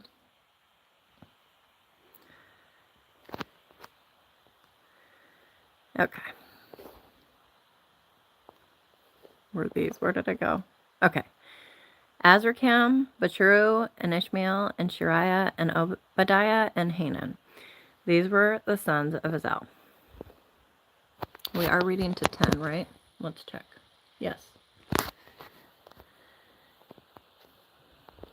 Now the Philistines fought against Israel, and the men of Israel fled before the Philistines and fell slain on Mount Gilboa. The Philistines closely pursued Saul and his sons, and the Philistines struck down Jonathan, Abinadab, and Malchishua, the sons of Saul. The battle became heavy against Saul, and the archers overtook him, and he was wounded by the archers. Then Saul said to his armor-bearer, "Draw your sword and thrust me through with it, otherwise these uncircumcised will come and abuse me." But his armor-bearer would not, for he was greatly afraid. Therefore Saul took his sword and fell on it. When his armor-bearer saw that Saul was dead, he likewise fell on his sword and died. Thus Saul died with his 3 sons, and all those of his house died together. When all the men of Israel who were in the valley saw that they had fled, and that Saul and his sons were dead, they forsook their cities and fled, and the Philistines came and lived in them.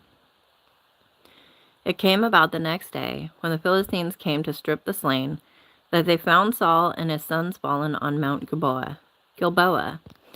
So they stripped him and took his head and his armor and sent messengers around the land to the Philistines to carry the good news to their idols and to the people.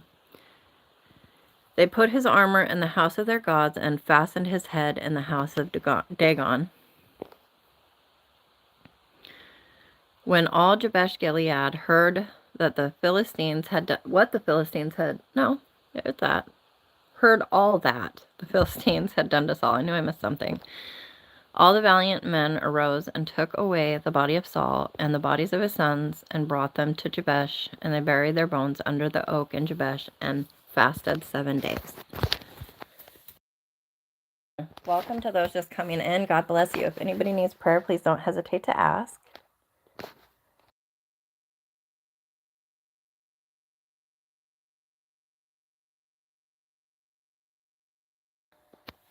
Okay. So Saul died for his trespass, which he committed against the Lord, because of the word of the Lord, which he did not keep. And also because he asked counsel of a medium, making inquiry of it, and did not inquire of the Lord. Therefore he killed him and turned the kingdom to David, the son of Jesse. Are you egging me on? I just might have to do that then. Okay, so we're going to Psalms 104, 102 through 104. Okay.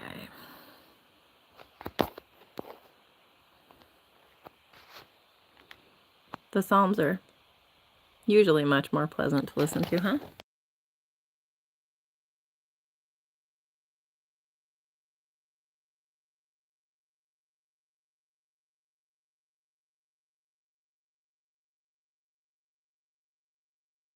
I'm going to see if I can put my feet up, if that'll help.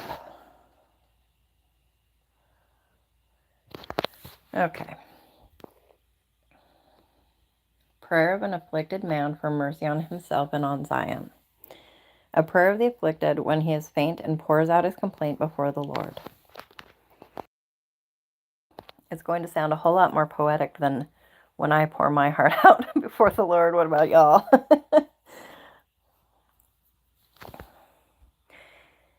Hear my prayer, O Lord, and let my cry for help come to you. Do not hide your face from me in the day of my distress. Incline your ear to me. In the day when I call, answer me quickly. For my days have been consumed in smoke, and my bones have been scorched like a hearth. My heart has been smitten like grass, and has withered away. Indeed, I forget to eat my bread. Because of the loudness of my groaning, my bones cling to my flesh.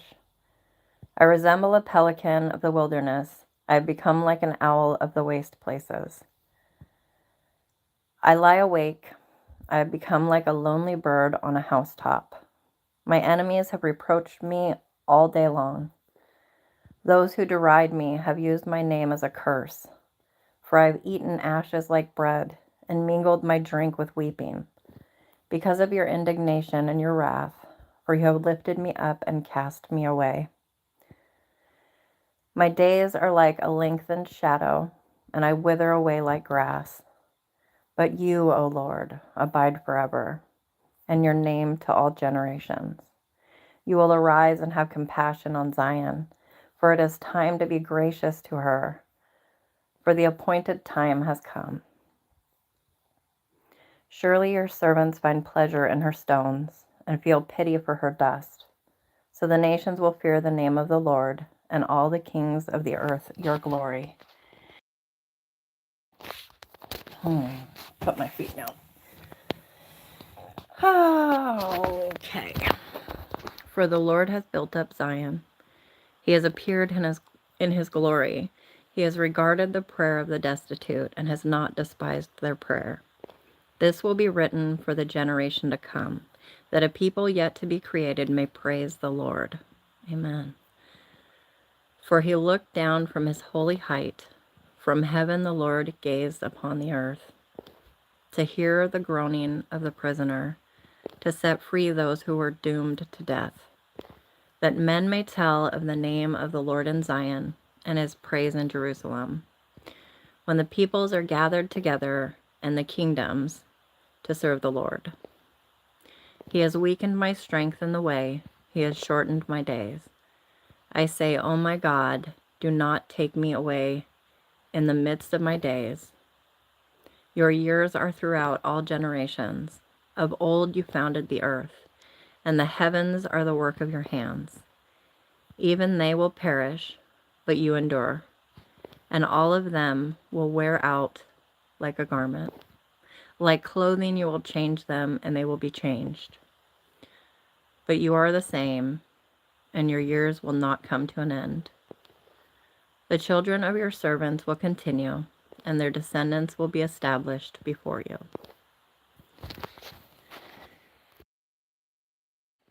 Okay. And on to 103. Bless the Lord, O my soul, and all that is All that is. That's what it is. And all that is within me, bless his holy name. Bless the Lord, O my soul, and forget none of his benefits, who pardons all your iniquities, who heals all your diseases, who redeems your life from the pit, who crowns you with loving kindness and compassion, who satisfies your years with good things, so that your youth is renewed like the eagle. The Lord performs righteous deeds and judgments for all who are oppressed. He made known his ways to Moses, his acts to the sons of Israel.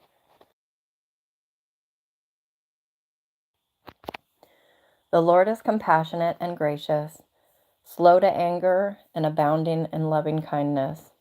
He will not always strive with us, nor will he keep his anger forever. He has not dealt with us according to our sins, nor rewarded us according to our iniquities. For as high as the heavens are above the earth, so great is his loving kindness toward those who fear him. As far as the east is from the west, so far has he removed our transgressions from us. Just as a father has compassion on his children, so the Lord has compassion on those who fear him. For he himself knows our frame. He is mindful that we are but dust. As for man, his days are like grass. As a flower of the field, so he flourishes. When the wind has passed over it, it is no more, and its place acknowledges it no longer.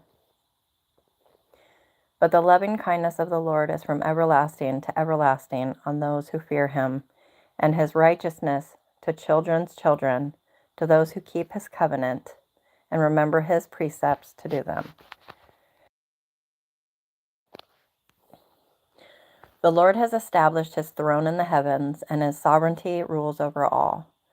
Bless the Lord, you his angels, mighty in strength, who perform his word, obeying the voice of his word. Bless the Lord, all you his hosts, you who serve him, doing his will.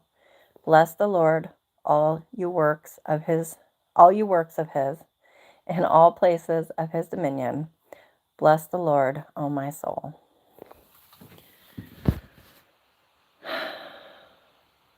Yeah, I love Psalms. Yep.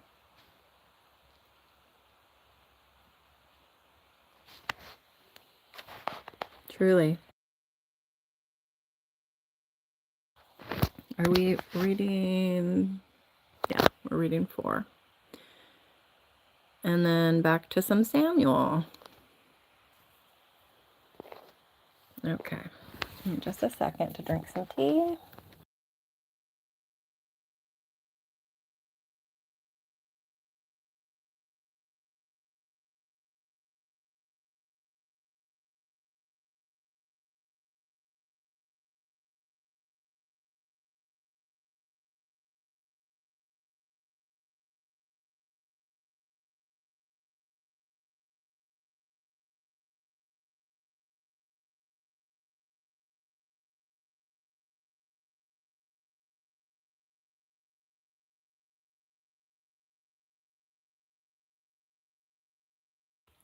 Okay, on Psalm 104.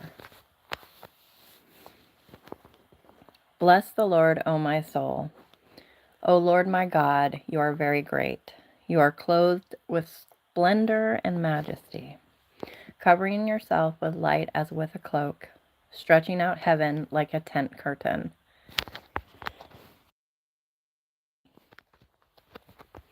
He lays the beams of his upper chambers in the waters. He makes the clouds his chariot. He walks upon the wings of the wind. He makes the winds his messengers, flaming fire his ministers. He established the earth upon its foundations, so that it will not totter forever and ever. You covered it with the deep as with a garment. The waters were standing above the mountains. At your rebuke they fled. At the sound of your thunder they hurried away. The mountains rose, the valleys sank down to the place which you established for them. You set a boundary that they may not pass over, so that they will not return to cover the earth.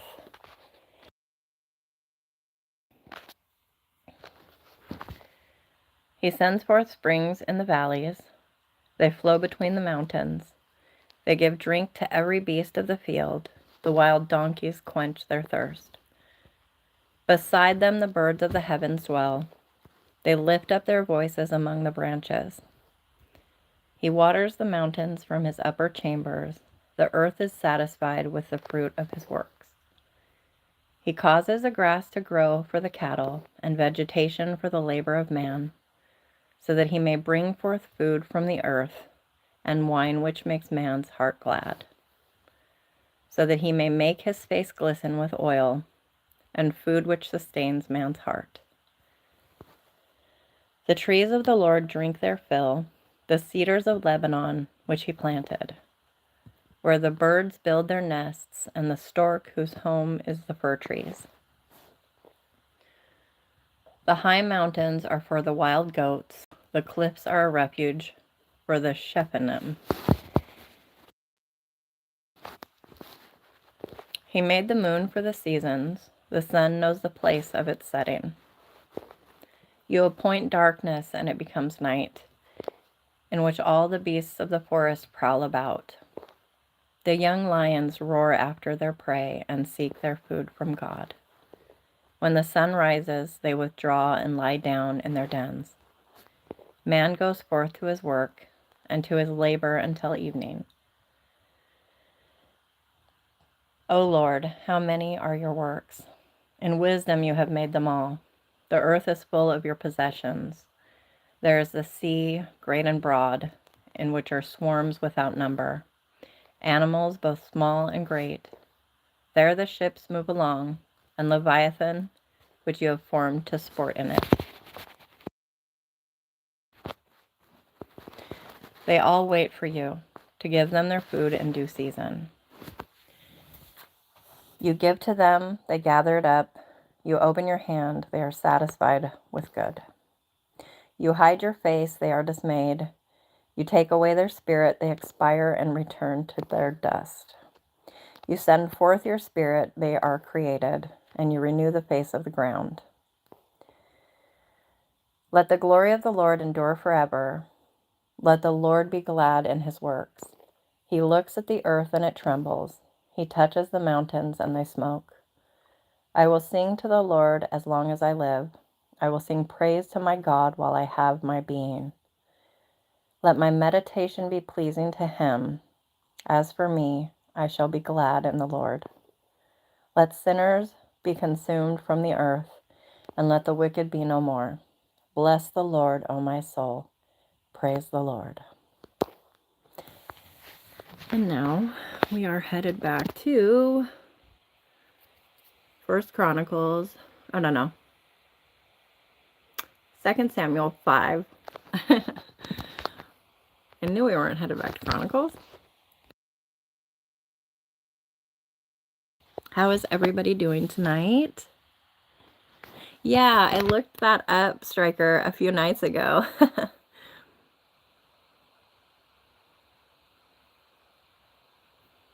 I was kind of surprised at what it was. Just wasn't what I wasn't picturing anything or having an idea. I just had never thought about looking up what it was. I just read it and went on. So it kind of surprised me.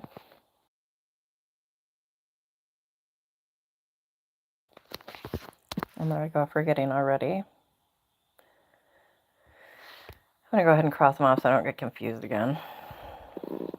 The other night I read a few chapters and then reread them the next night. Okay, 2 Samuel 5.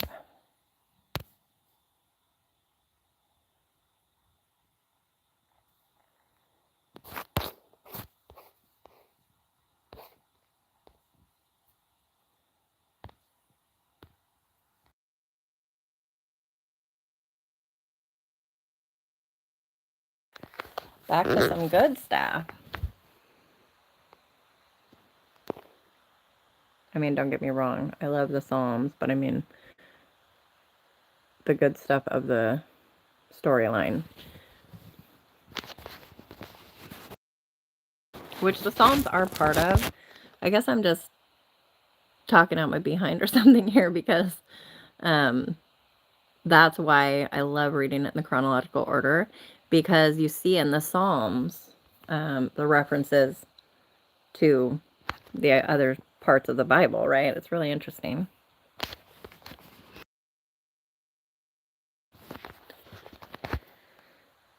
Then all the tribes of Israel came to David at Hebron and said, "Behold, we are your bone and your flesh. Previously, when Saul was king over us, you were the one who led Israel out and in. And the Lord said to you, you will shepherd my people Israel, and you will be a ruler over Israel."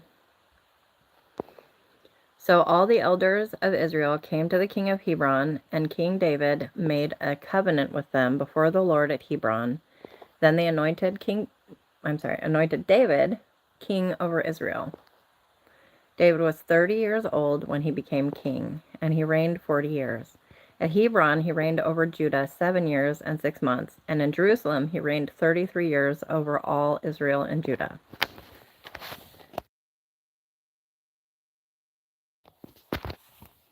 Now the king and his men went to Jerusalem against the Jebusites, the inhabitants of the land, and they said to David, "You shall not come in here, but the blind and lame will turn you away," thinking David cannot enter here. Nevertheless, David captured the stronghold of Zion. That is the city of David. David said on that day, "Whoever would strike the Jebusites, let him reach the lame and the blind, who are hated by David's soul, through the water tunnel." Therefore they say, "The blind or the lame shall not come into the house." So David lived in the stronghold and called it the city of David. And David built all around from the Millo and inward. David became greater and greater, for the Lord God of hosts was with him. Then Hiram king of Tyre sent messengers to David with cedar trees and carpenters and stonemasons, and they built a house for David. And David realized that the Lord had established him as king over Israel, and that he had exalted his kingdom for the sake of his people Israel. Meanwhile, David took more concubines and wives from Jerusalem after he came from Hebron, and more sons and daughters were born to David. Now these are the names of those who were born to him in Jerusalem: Shemua, Shobab, Nathan, Solomon, Ibhar, Elishua, Nepheg, Japhiah, Elishama, Eliada, and Eliphelet.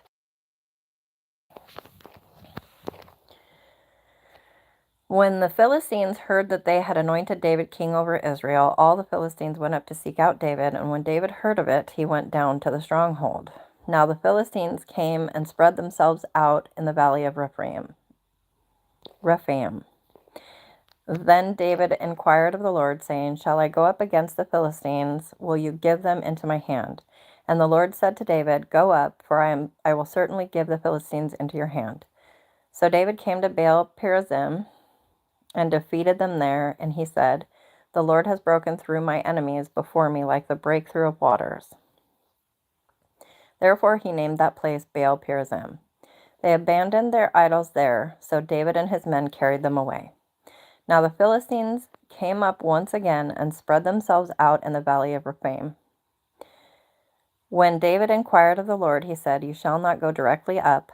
Circle around behind them and come at them in front of the balsam trees." Give me just a second.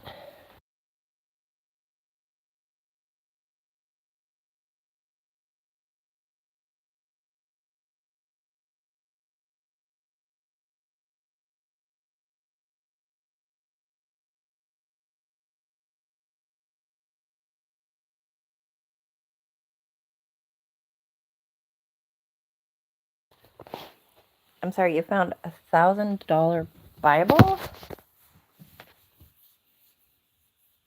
Come again? Say what? Okay. "It shall be when you hear the sound of marching in the tops of the balsam trees, then you shall act promptly, for then the Lord will have gone out before you to strike the army of the Philistines." I'll go over and turn my heat on to get the nip out of the air. It is chilly tonight.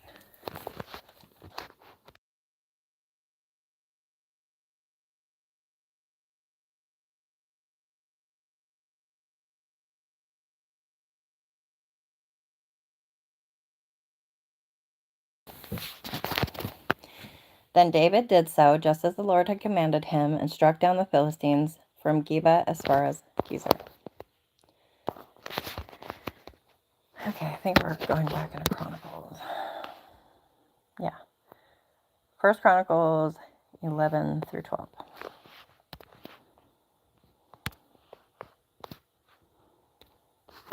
Brace yourselves.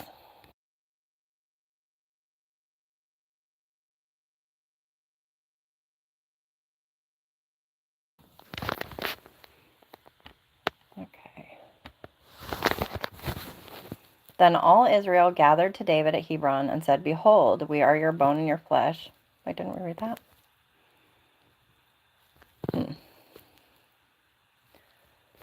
In times past, even when Saul was king, you were the one who led out. Lord your God said to him, "You shall shepherd my people Israel, and you shall be prince over my people Israel." So all the elders of Israel came to the king of Hebron, and David made a covenant with them in Hebron before the Lord, and they anointed David king over Israel according to the word of the Lord through Samuel.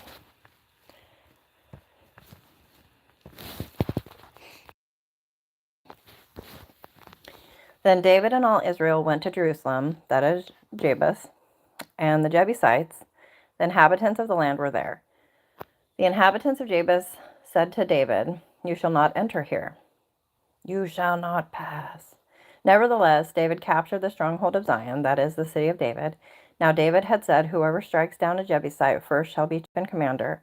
Joab, the son of Zeruiah, went up first, so he became chief. Then David dwelt in the stronghold, therefore it was called the city of David. He built the city all around, from the Millo even the surrounding area, and Joab repaired the rest of the city. David became greater and greater, for the Lord of hosts was with him.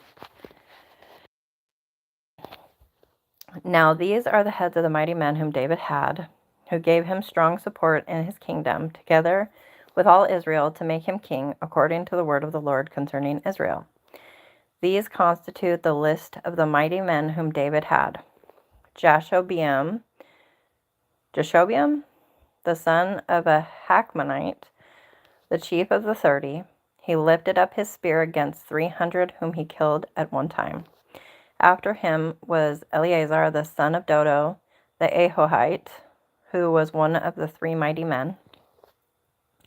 He was with David and Pasdammim when the Philistines were gathered together there to battle, and there was a plot of ground full of barley, and the people fled before the Philistines. They took their stand in the midst of the plot and defended it, and struck down the Philistines, and the Lord saved them by a great victory. Now 3 of the 30 chief men went down to the rock to David into the cave of Adullam, while the army of the Philistines was camping in the valley of Rephaim. David was then in the stronghold, while the garrison of the Philistines was then in Bethlehem. David had a craving and said, "Oh, that someone would give me water to drink from the well of Bethlehem, which is by the gate."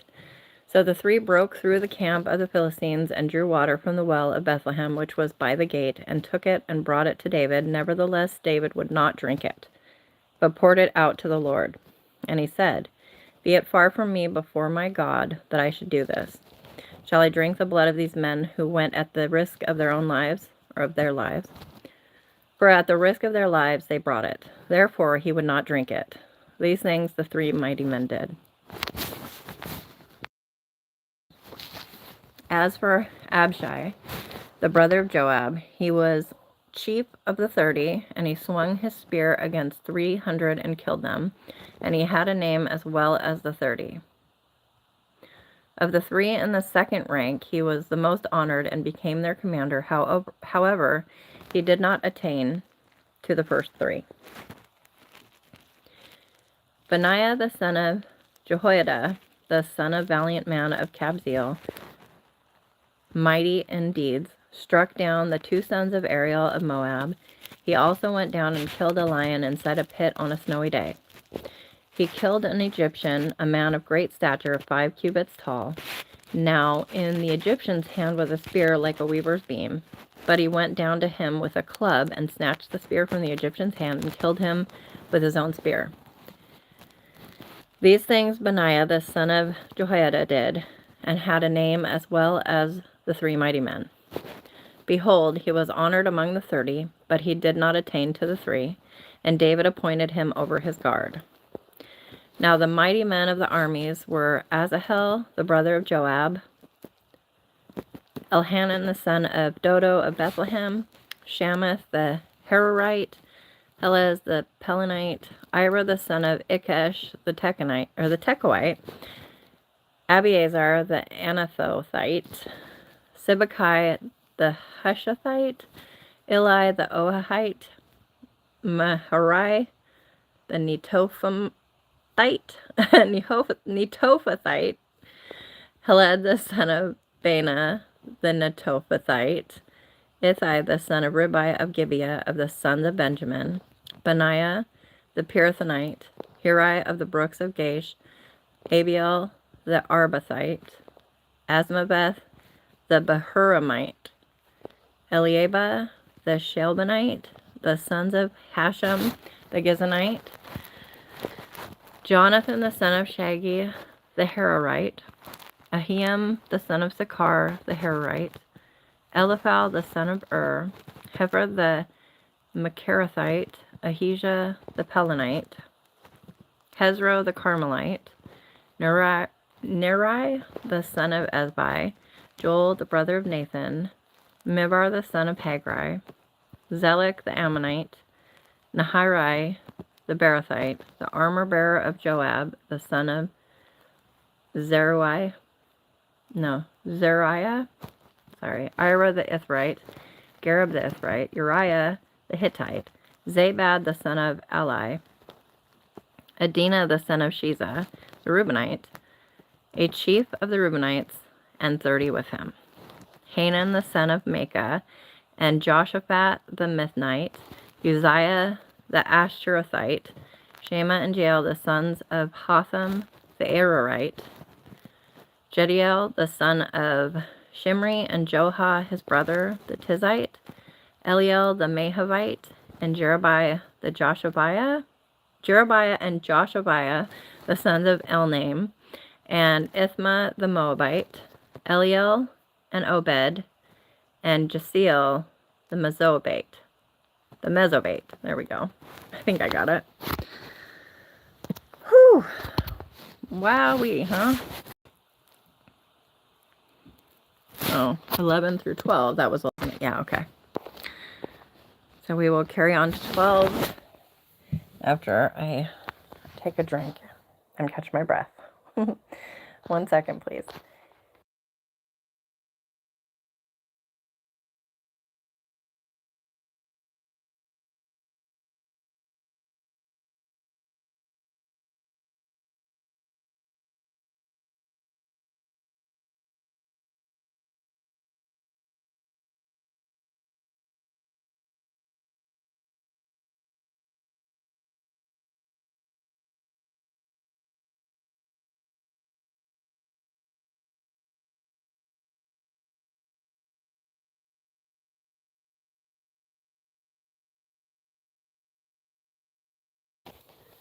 I need hold music or something, huh?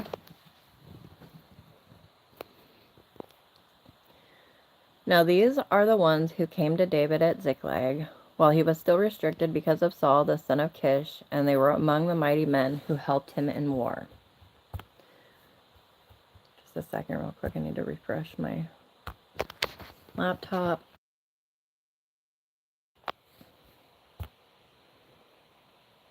It's running a little slow here.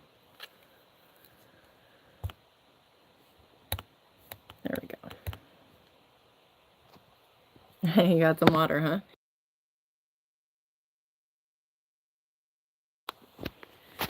You must have seen my video reminding people to drink water.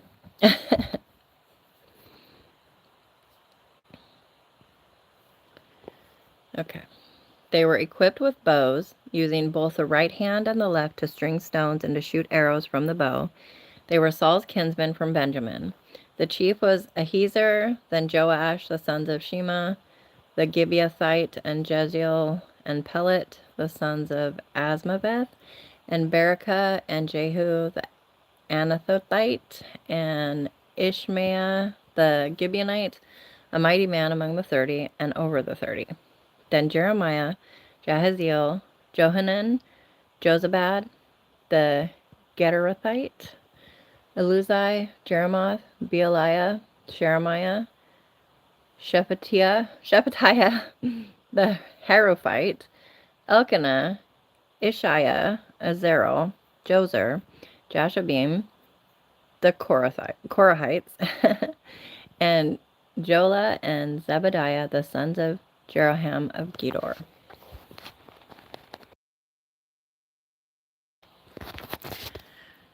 From the Gadites there came over to David in the stronghold in the wilderness mighty men of valor, men trained for war, who could handle shield and spear, and whose faces were like the faces of lions, and they were as swift as the gazelles on the mountains. Ezer was the first, Obadiah the second, Eliab the third, Mishmannah the fourth, Jeremiah the fifth, Attiah the sixth, Eliel the seventh, Johanan the eighth, Elzabad the ninth, Jeremiah the 10th, Machbani the 11th. These are the sons of Gad, were captains of the army. He who was least was equal to 100, and the greatest to 1,000. These are the ones who crossed the Jordan in the first month when it was overflowing all its banks, and they put to flight all those in the valleys, both to the east and to the west. Joseph Batty, you're goofy. Reading this much gets you warm, especially since it's war for, yeah, for sure. Then some of the sons of Benjamin and Judah came to the stronghold to David. David went out to meet them and said to them, "If you come peacefully to me to help me, my heart shall be united with you. But if to betray me to my adversaries, since there is no wrong in my hands, may the God of our fathers look on it and decide." Then the Spirit came upon Amasai, who was the chief of the 30, and he said, "We are yours, O David, and with you, O son of Jesse. Peace, peace to you, and peace to him who helps you. Indeed, your God helps you." Then David received them and made them captains of the band. From Manasseh also some defected to David when he was about to go to battle with the Philistines against Saul. But they did not help them, for the lords of the Philistines, after consultation, sent him away, saying, "At the cost of our heads he may defect to his master Saul." As he went to Ziklag, there defected to him from Manasseh Adnah, Jozabad, Jediel, Michael, Jozabad, Elihu, and Zillethai, goodness, captains of thousands who belonged to Manasseh. Shiloh, guess who's here? Nellie. Nellie is here in the live. Do you want to say hello? Hello. They helped David against the band of raiders, for they were all mighty men of valor and were captains in the army. For day by day men came to David to help him, until there was a great army like the army of God. Now these are the numbers of the divisions equipped for war, who came to David at Hebron to turn the kingdom of Saul to him, according to the word of the Lord. The sons of Judah who bore shield and spear were 6,800 equipped for war. Of the sons of Simeon, mighty men of valor for war, 7,100. Of the sons of Levi, 4,600. Now Jehoiada was the leader of the house of Aaron, and with him were 3,700. Also Zadok, a young man mighty of valor, and of his father's house 22 captains. Of the sons of Benjamin, Saul's kinsmen, 3,000, for until now the greatest part of them had kept their allegiance to the house of Saul. Of the sons of Ephraim, 20,800 mighty men of valor, famous men in their fathers' households. Of the half tribe of Manasseh, 18,000, who were designated by name to come and make David king. Of the sons of Issachar, men who understood the times with knowledge of what Israel should do, their chiefs were 200, and all their kinsmen were at their command. Nellie said, "Hi, Shiloh," with many exclamation point. Okay. My name is Nellie Newell. Nellie, are you serious? No. You can't be. You be so for real right now. Of Zebulun, there were 50,000 who went out in the army, who could draw up in battle formation with all kinds of weapons of war, and help David with an undivided heart. Of Naphtali, there were 1,000 captains, and with them 37,000, with shields and spear. Of the Danites who could draw up in battle formation, there were 28,600. Of Asher, there were 40,000 who went out in the army to draw up in battle formation. From the other side of the Jordan, of the Reubenites and the Gadites, and of the half tribe of Manasseh, there were 120,000 with all kinds of weapons of war for the battle. I'm going to have to drink some of my tea. Give me a sec.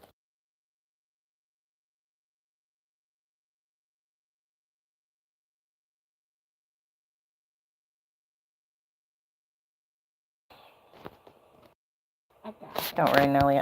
I think he's just being ornery. Or I don't know. He's met quite a few new people in recent days. Oh, yeah. Stephen is asleep at the moment, but I am sure he would say you are still the dynamic duo.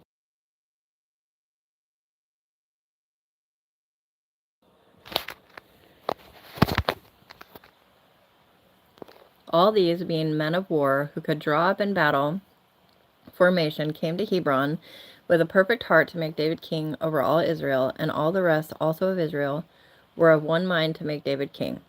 They were there with David 3 days, eating and drinking, for their kinsmen had prepared for them.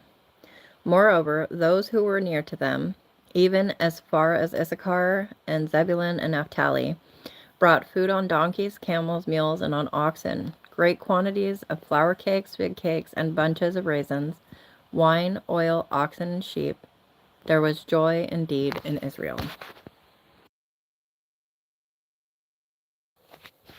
Okay.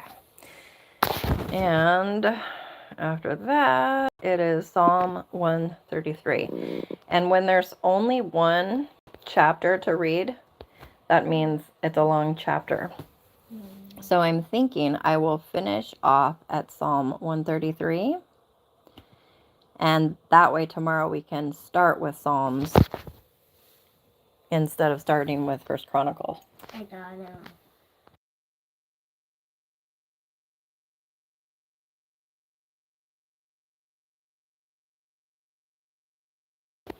Yeah, you got him. Okay. So, back down to Psalm we go. 133.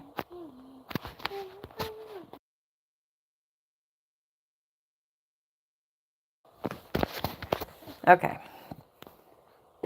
A Song of Ascents of David. Behold, how good and how pleasant it is for brothers to dwell together in unity. It is like the precious oil upon the head, coming down upon the beard, even Aaron's beard coming down upon the edge of his robes. It is like the dew of Hermon coming down upon the mountains of Zion. For there the Lord commanded the blessing, life forever. That's for, oh, I see. It was, no? Interesting that they only planned, because these are individual days. But I guess we're ending on a short note. Or do you guys want me to read 106 and then we'll leave off at 107 for next time tomorrow? Oh yes, they had a very close bond. I'm surprised there isn't more in the Bible about David mourning him, but then of course he knew that we don't mourn like others, I suppose. Whatever's fine with me. Well, Nellie, either way is fine with me. That's why I'm asking you. I'll go for it. We'll read 106, and I'll leave 107 to start with tomorrow.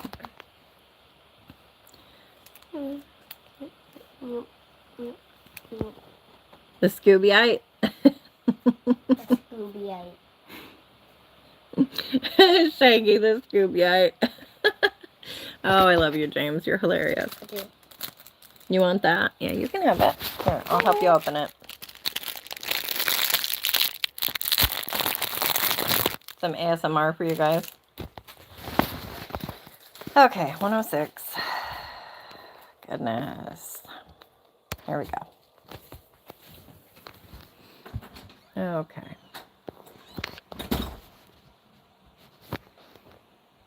Praise the Lord. Oh, give thanks to the Lord, for he is good. For his loving kindness is everlasting.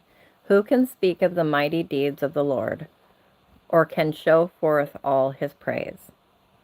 How blessed are those who keep justice, who practice righteousness at all times.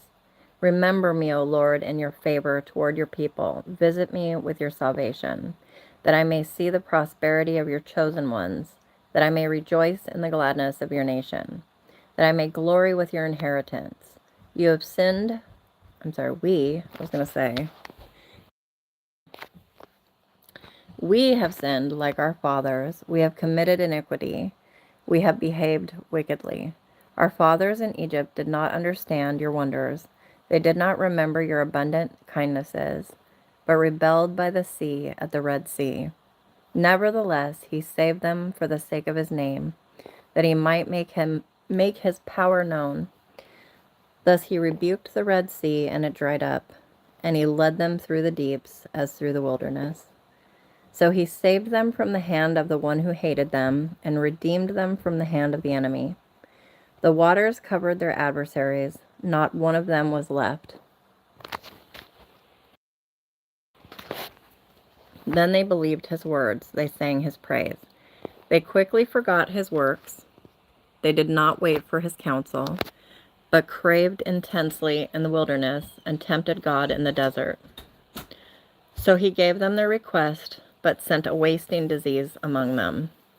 When they became envious of Moses in the camp, and of Aaron, the Holy One of the Lord, the earth opened and swallowed up Dathan, and engulfed the company of Abiram. And a fire blazed up in their company. The fire consumed the wicked. They made a calf in Horeb. Don't get me started on that calf again. And worshipped a molten image. Thus they exchanged their glory for the image of an ox that eats grass. They forgot God, their Savior, who had done great things in Egypt. Shiloh, can you close your mouth while you're chewing, my darling? Mm-hmm. Thank you. Who had done great things in Egypt. Wonders in the land of Ham, and awesome things by the Red Sea. Therefore he said that he would destroy them. Had not Moses, his chosen one, stood in the breach before him, to turn away his wrath from destroying them? Then they despised the pleasant land. They did not believe in his word, but grumbled in their tents. They did not listen to the voice of the Lord. Therefore he swore to them that he would cast them down in the wilderness, and that he would cast their seed among the nations and scatter them in the lands. They joined themselves also to Baal Peor, and ate sacrifices offered to the dead. Thus they provoked him to anger with their deeds, and the plague broke out among them. Then Phinehas stood up and interposed, and so the plague was stayed, and it was reckoned to him for righteousness to all generations forever. They also provoked him to wrath at the waters of Meribah, so that it went hard with Moses on their account. Because they were rebellious against his spirit, he spoke rashly with his lips. They did not destroy the peoples, as the Lord commanded them, but they mingled with the nations and learned their practices and served their idols, which became a snare to them. They even sacrificed their sons and their daughters to the demons and shed innocent blood, the blood of their sons and their daughters, whom they sacrificed to the idols of Canaan, and the land was polluted with the blood.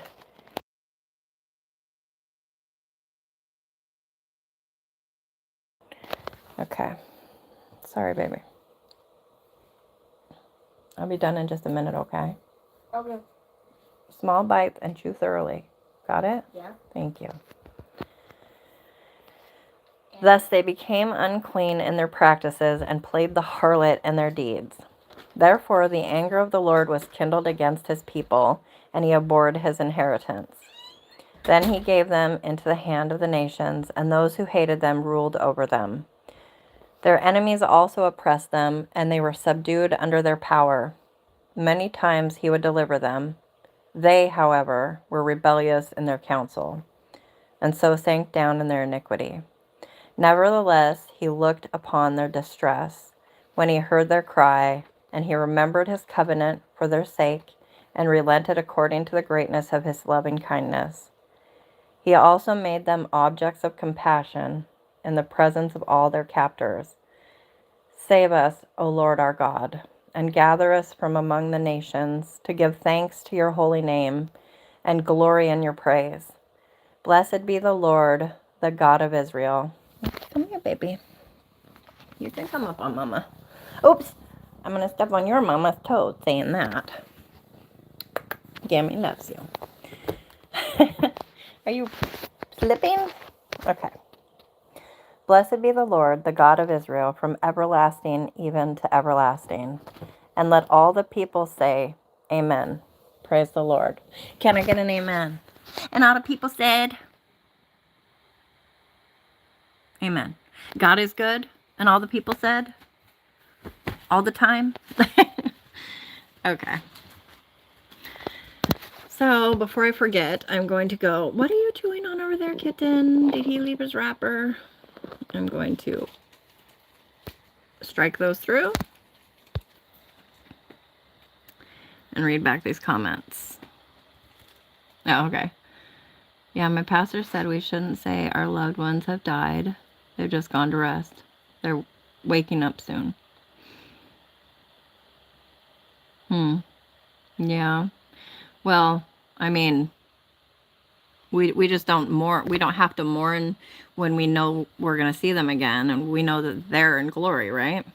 Hi, baby girl. Story of Moses and the Israelites in 2 minutes. Amen. All the time. Nellie knows what's up. You want to purr for her? Yeah. Beautiful girl. Okay. Well, I appreciate each of you for being here. And I hope those who got the free memberships want them and enjoy them. It does not automatically continue. You will not be charged. I made sure to check that. At any rate, God bless you.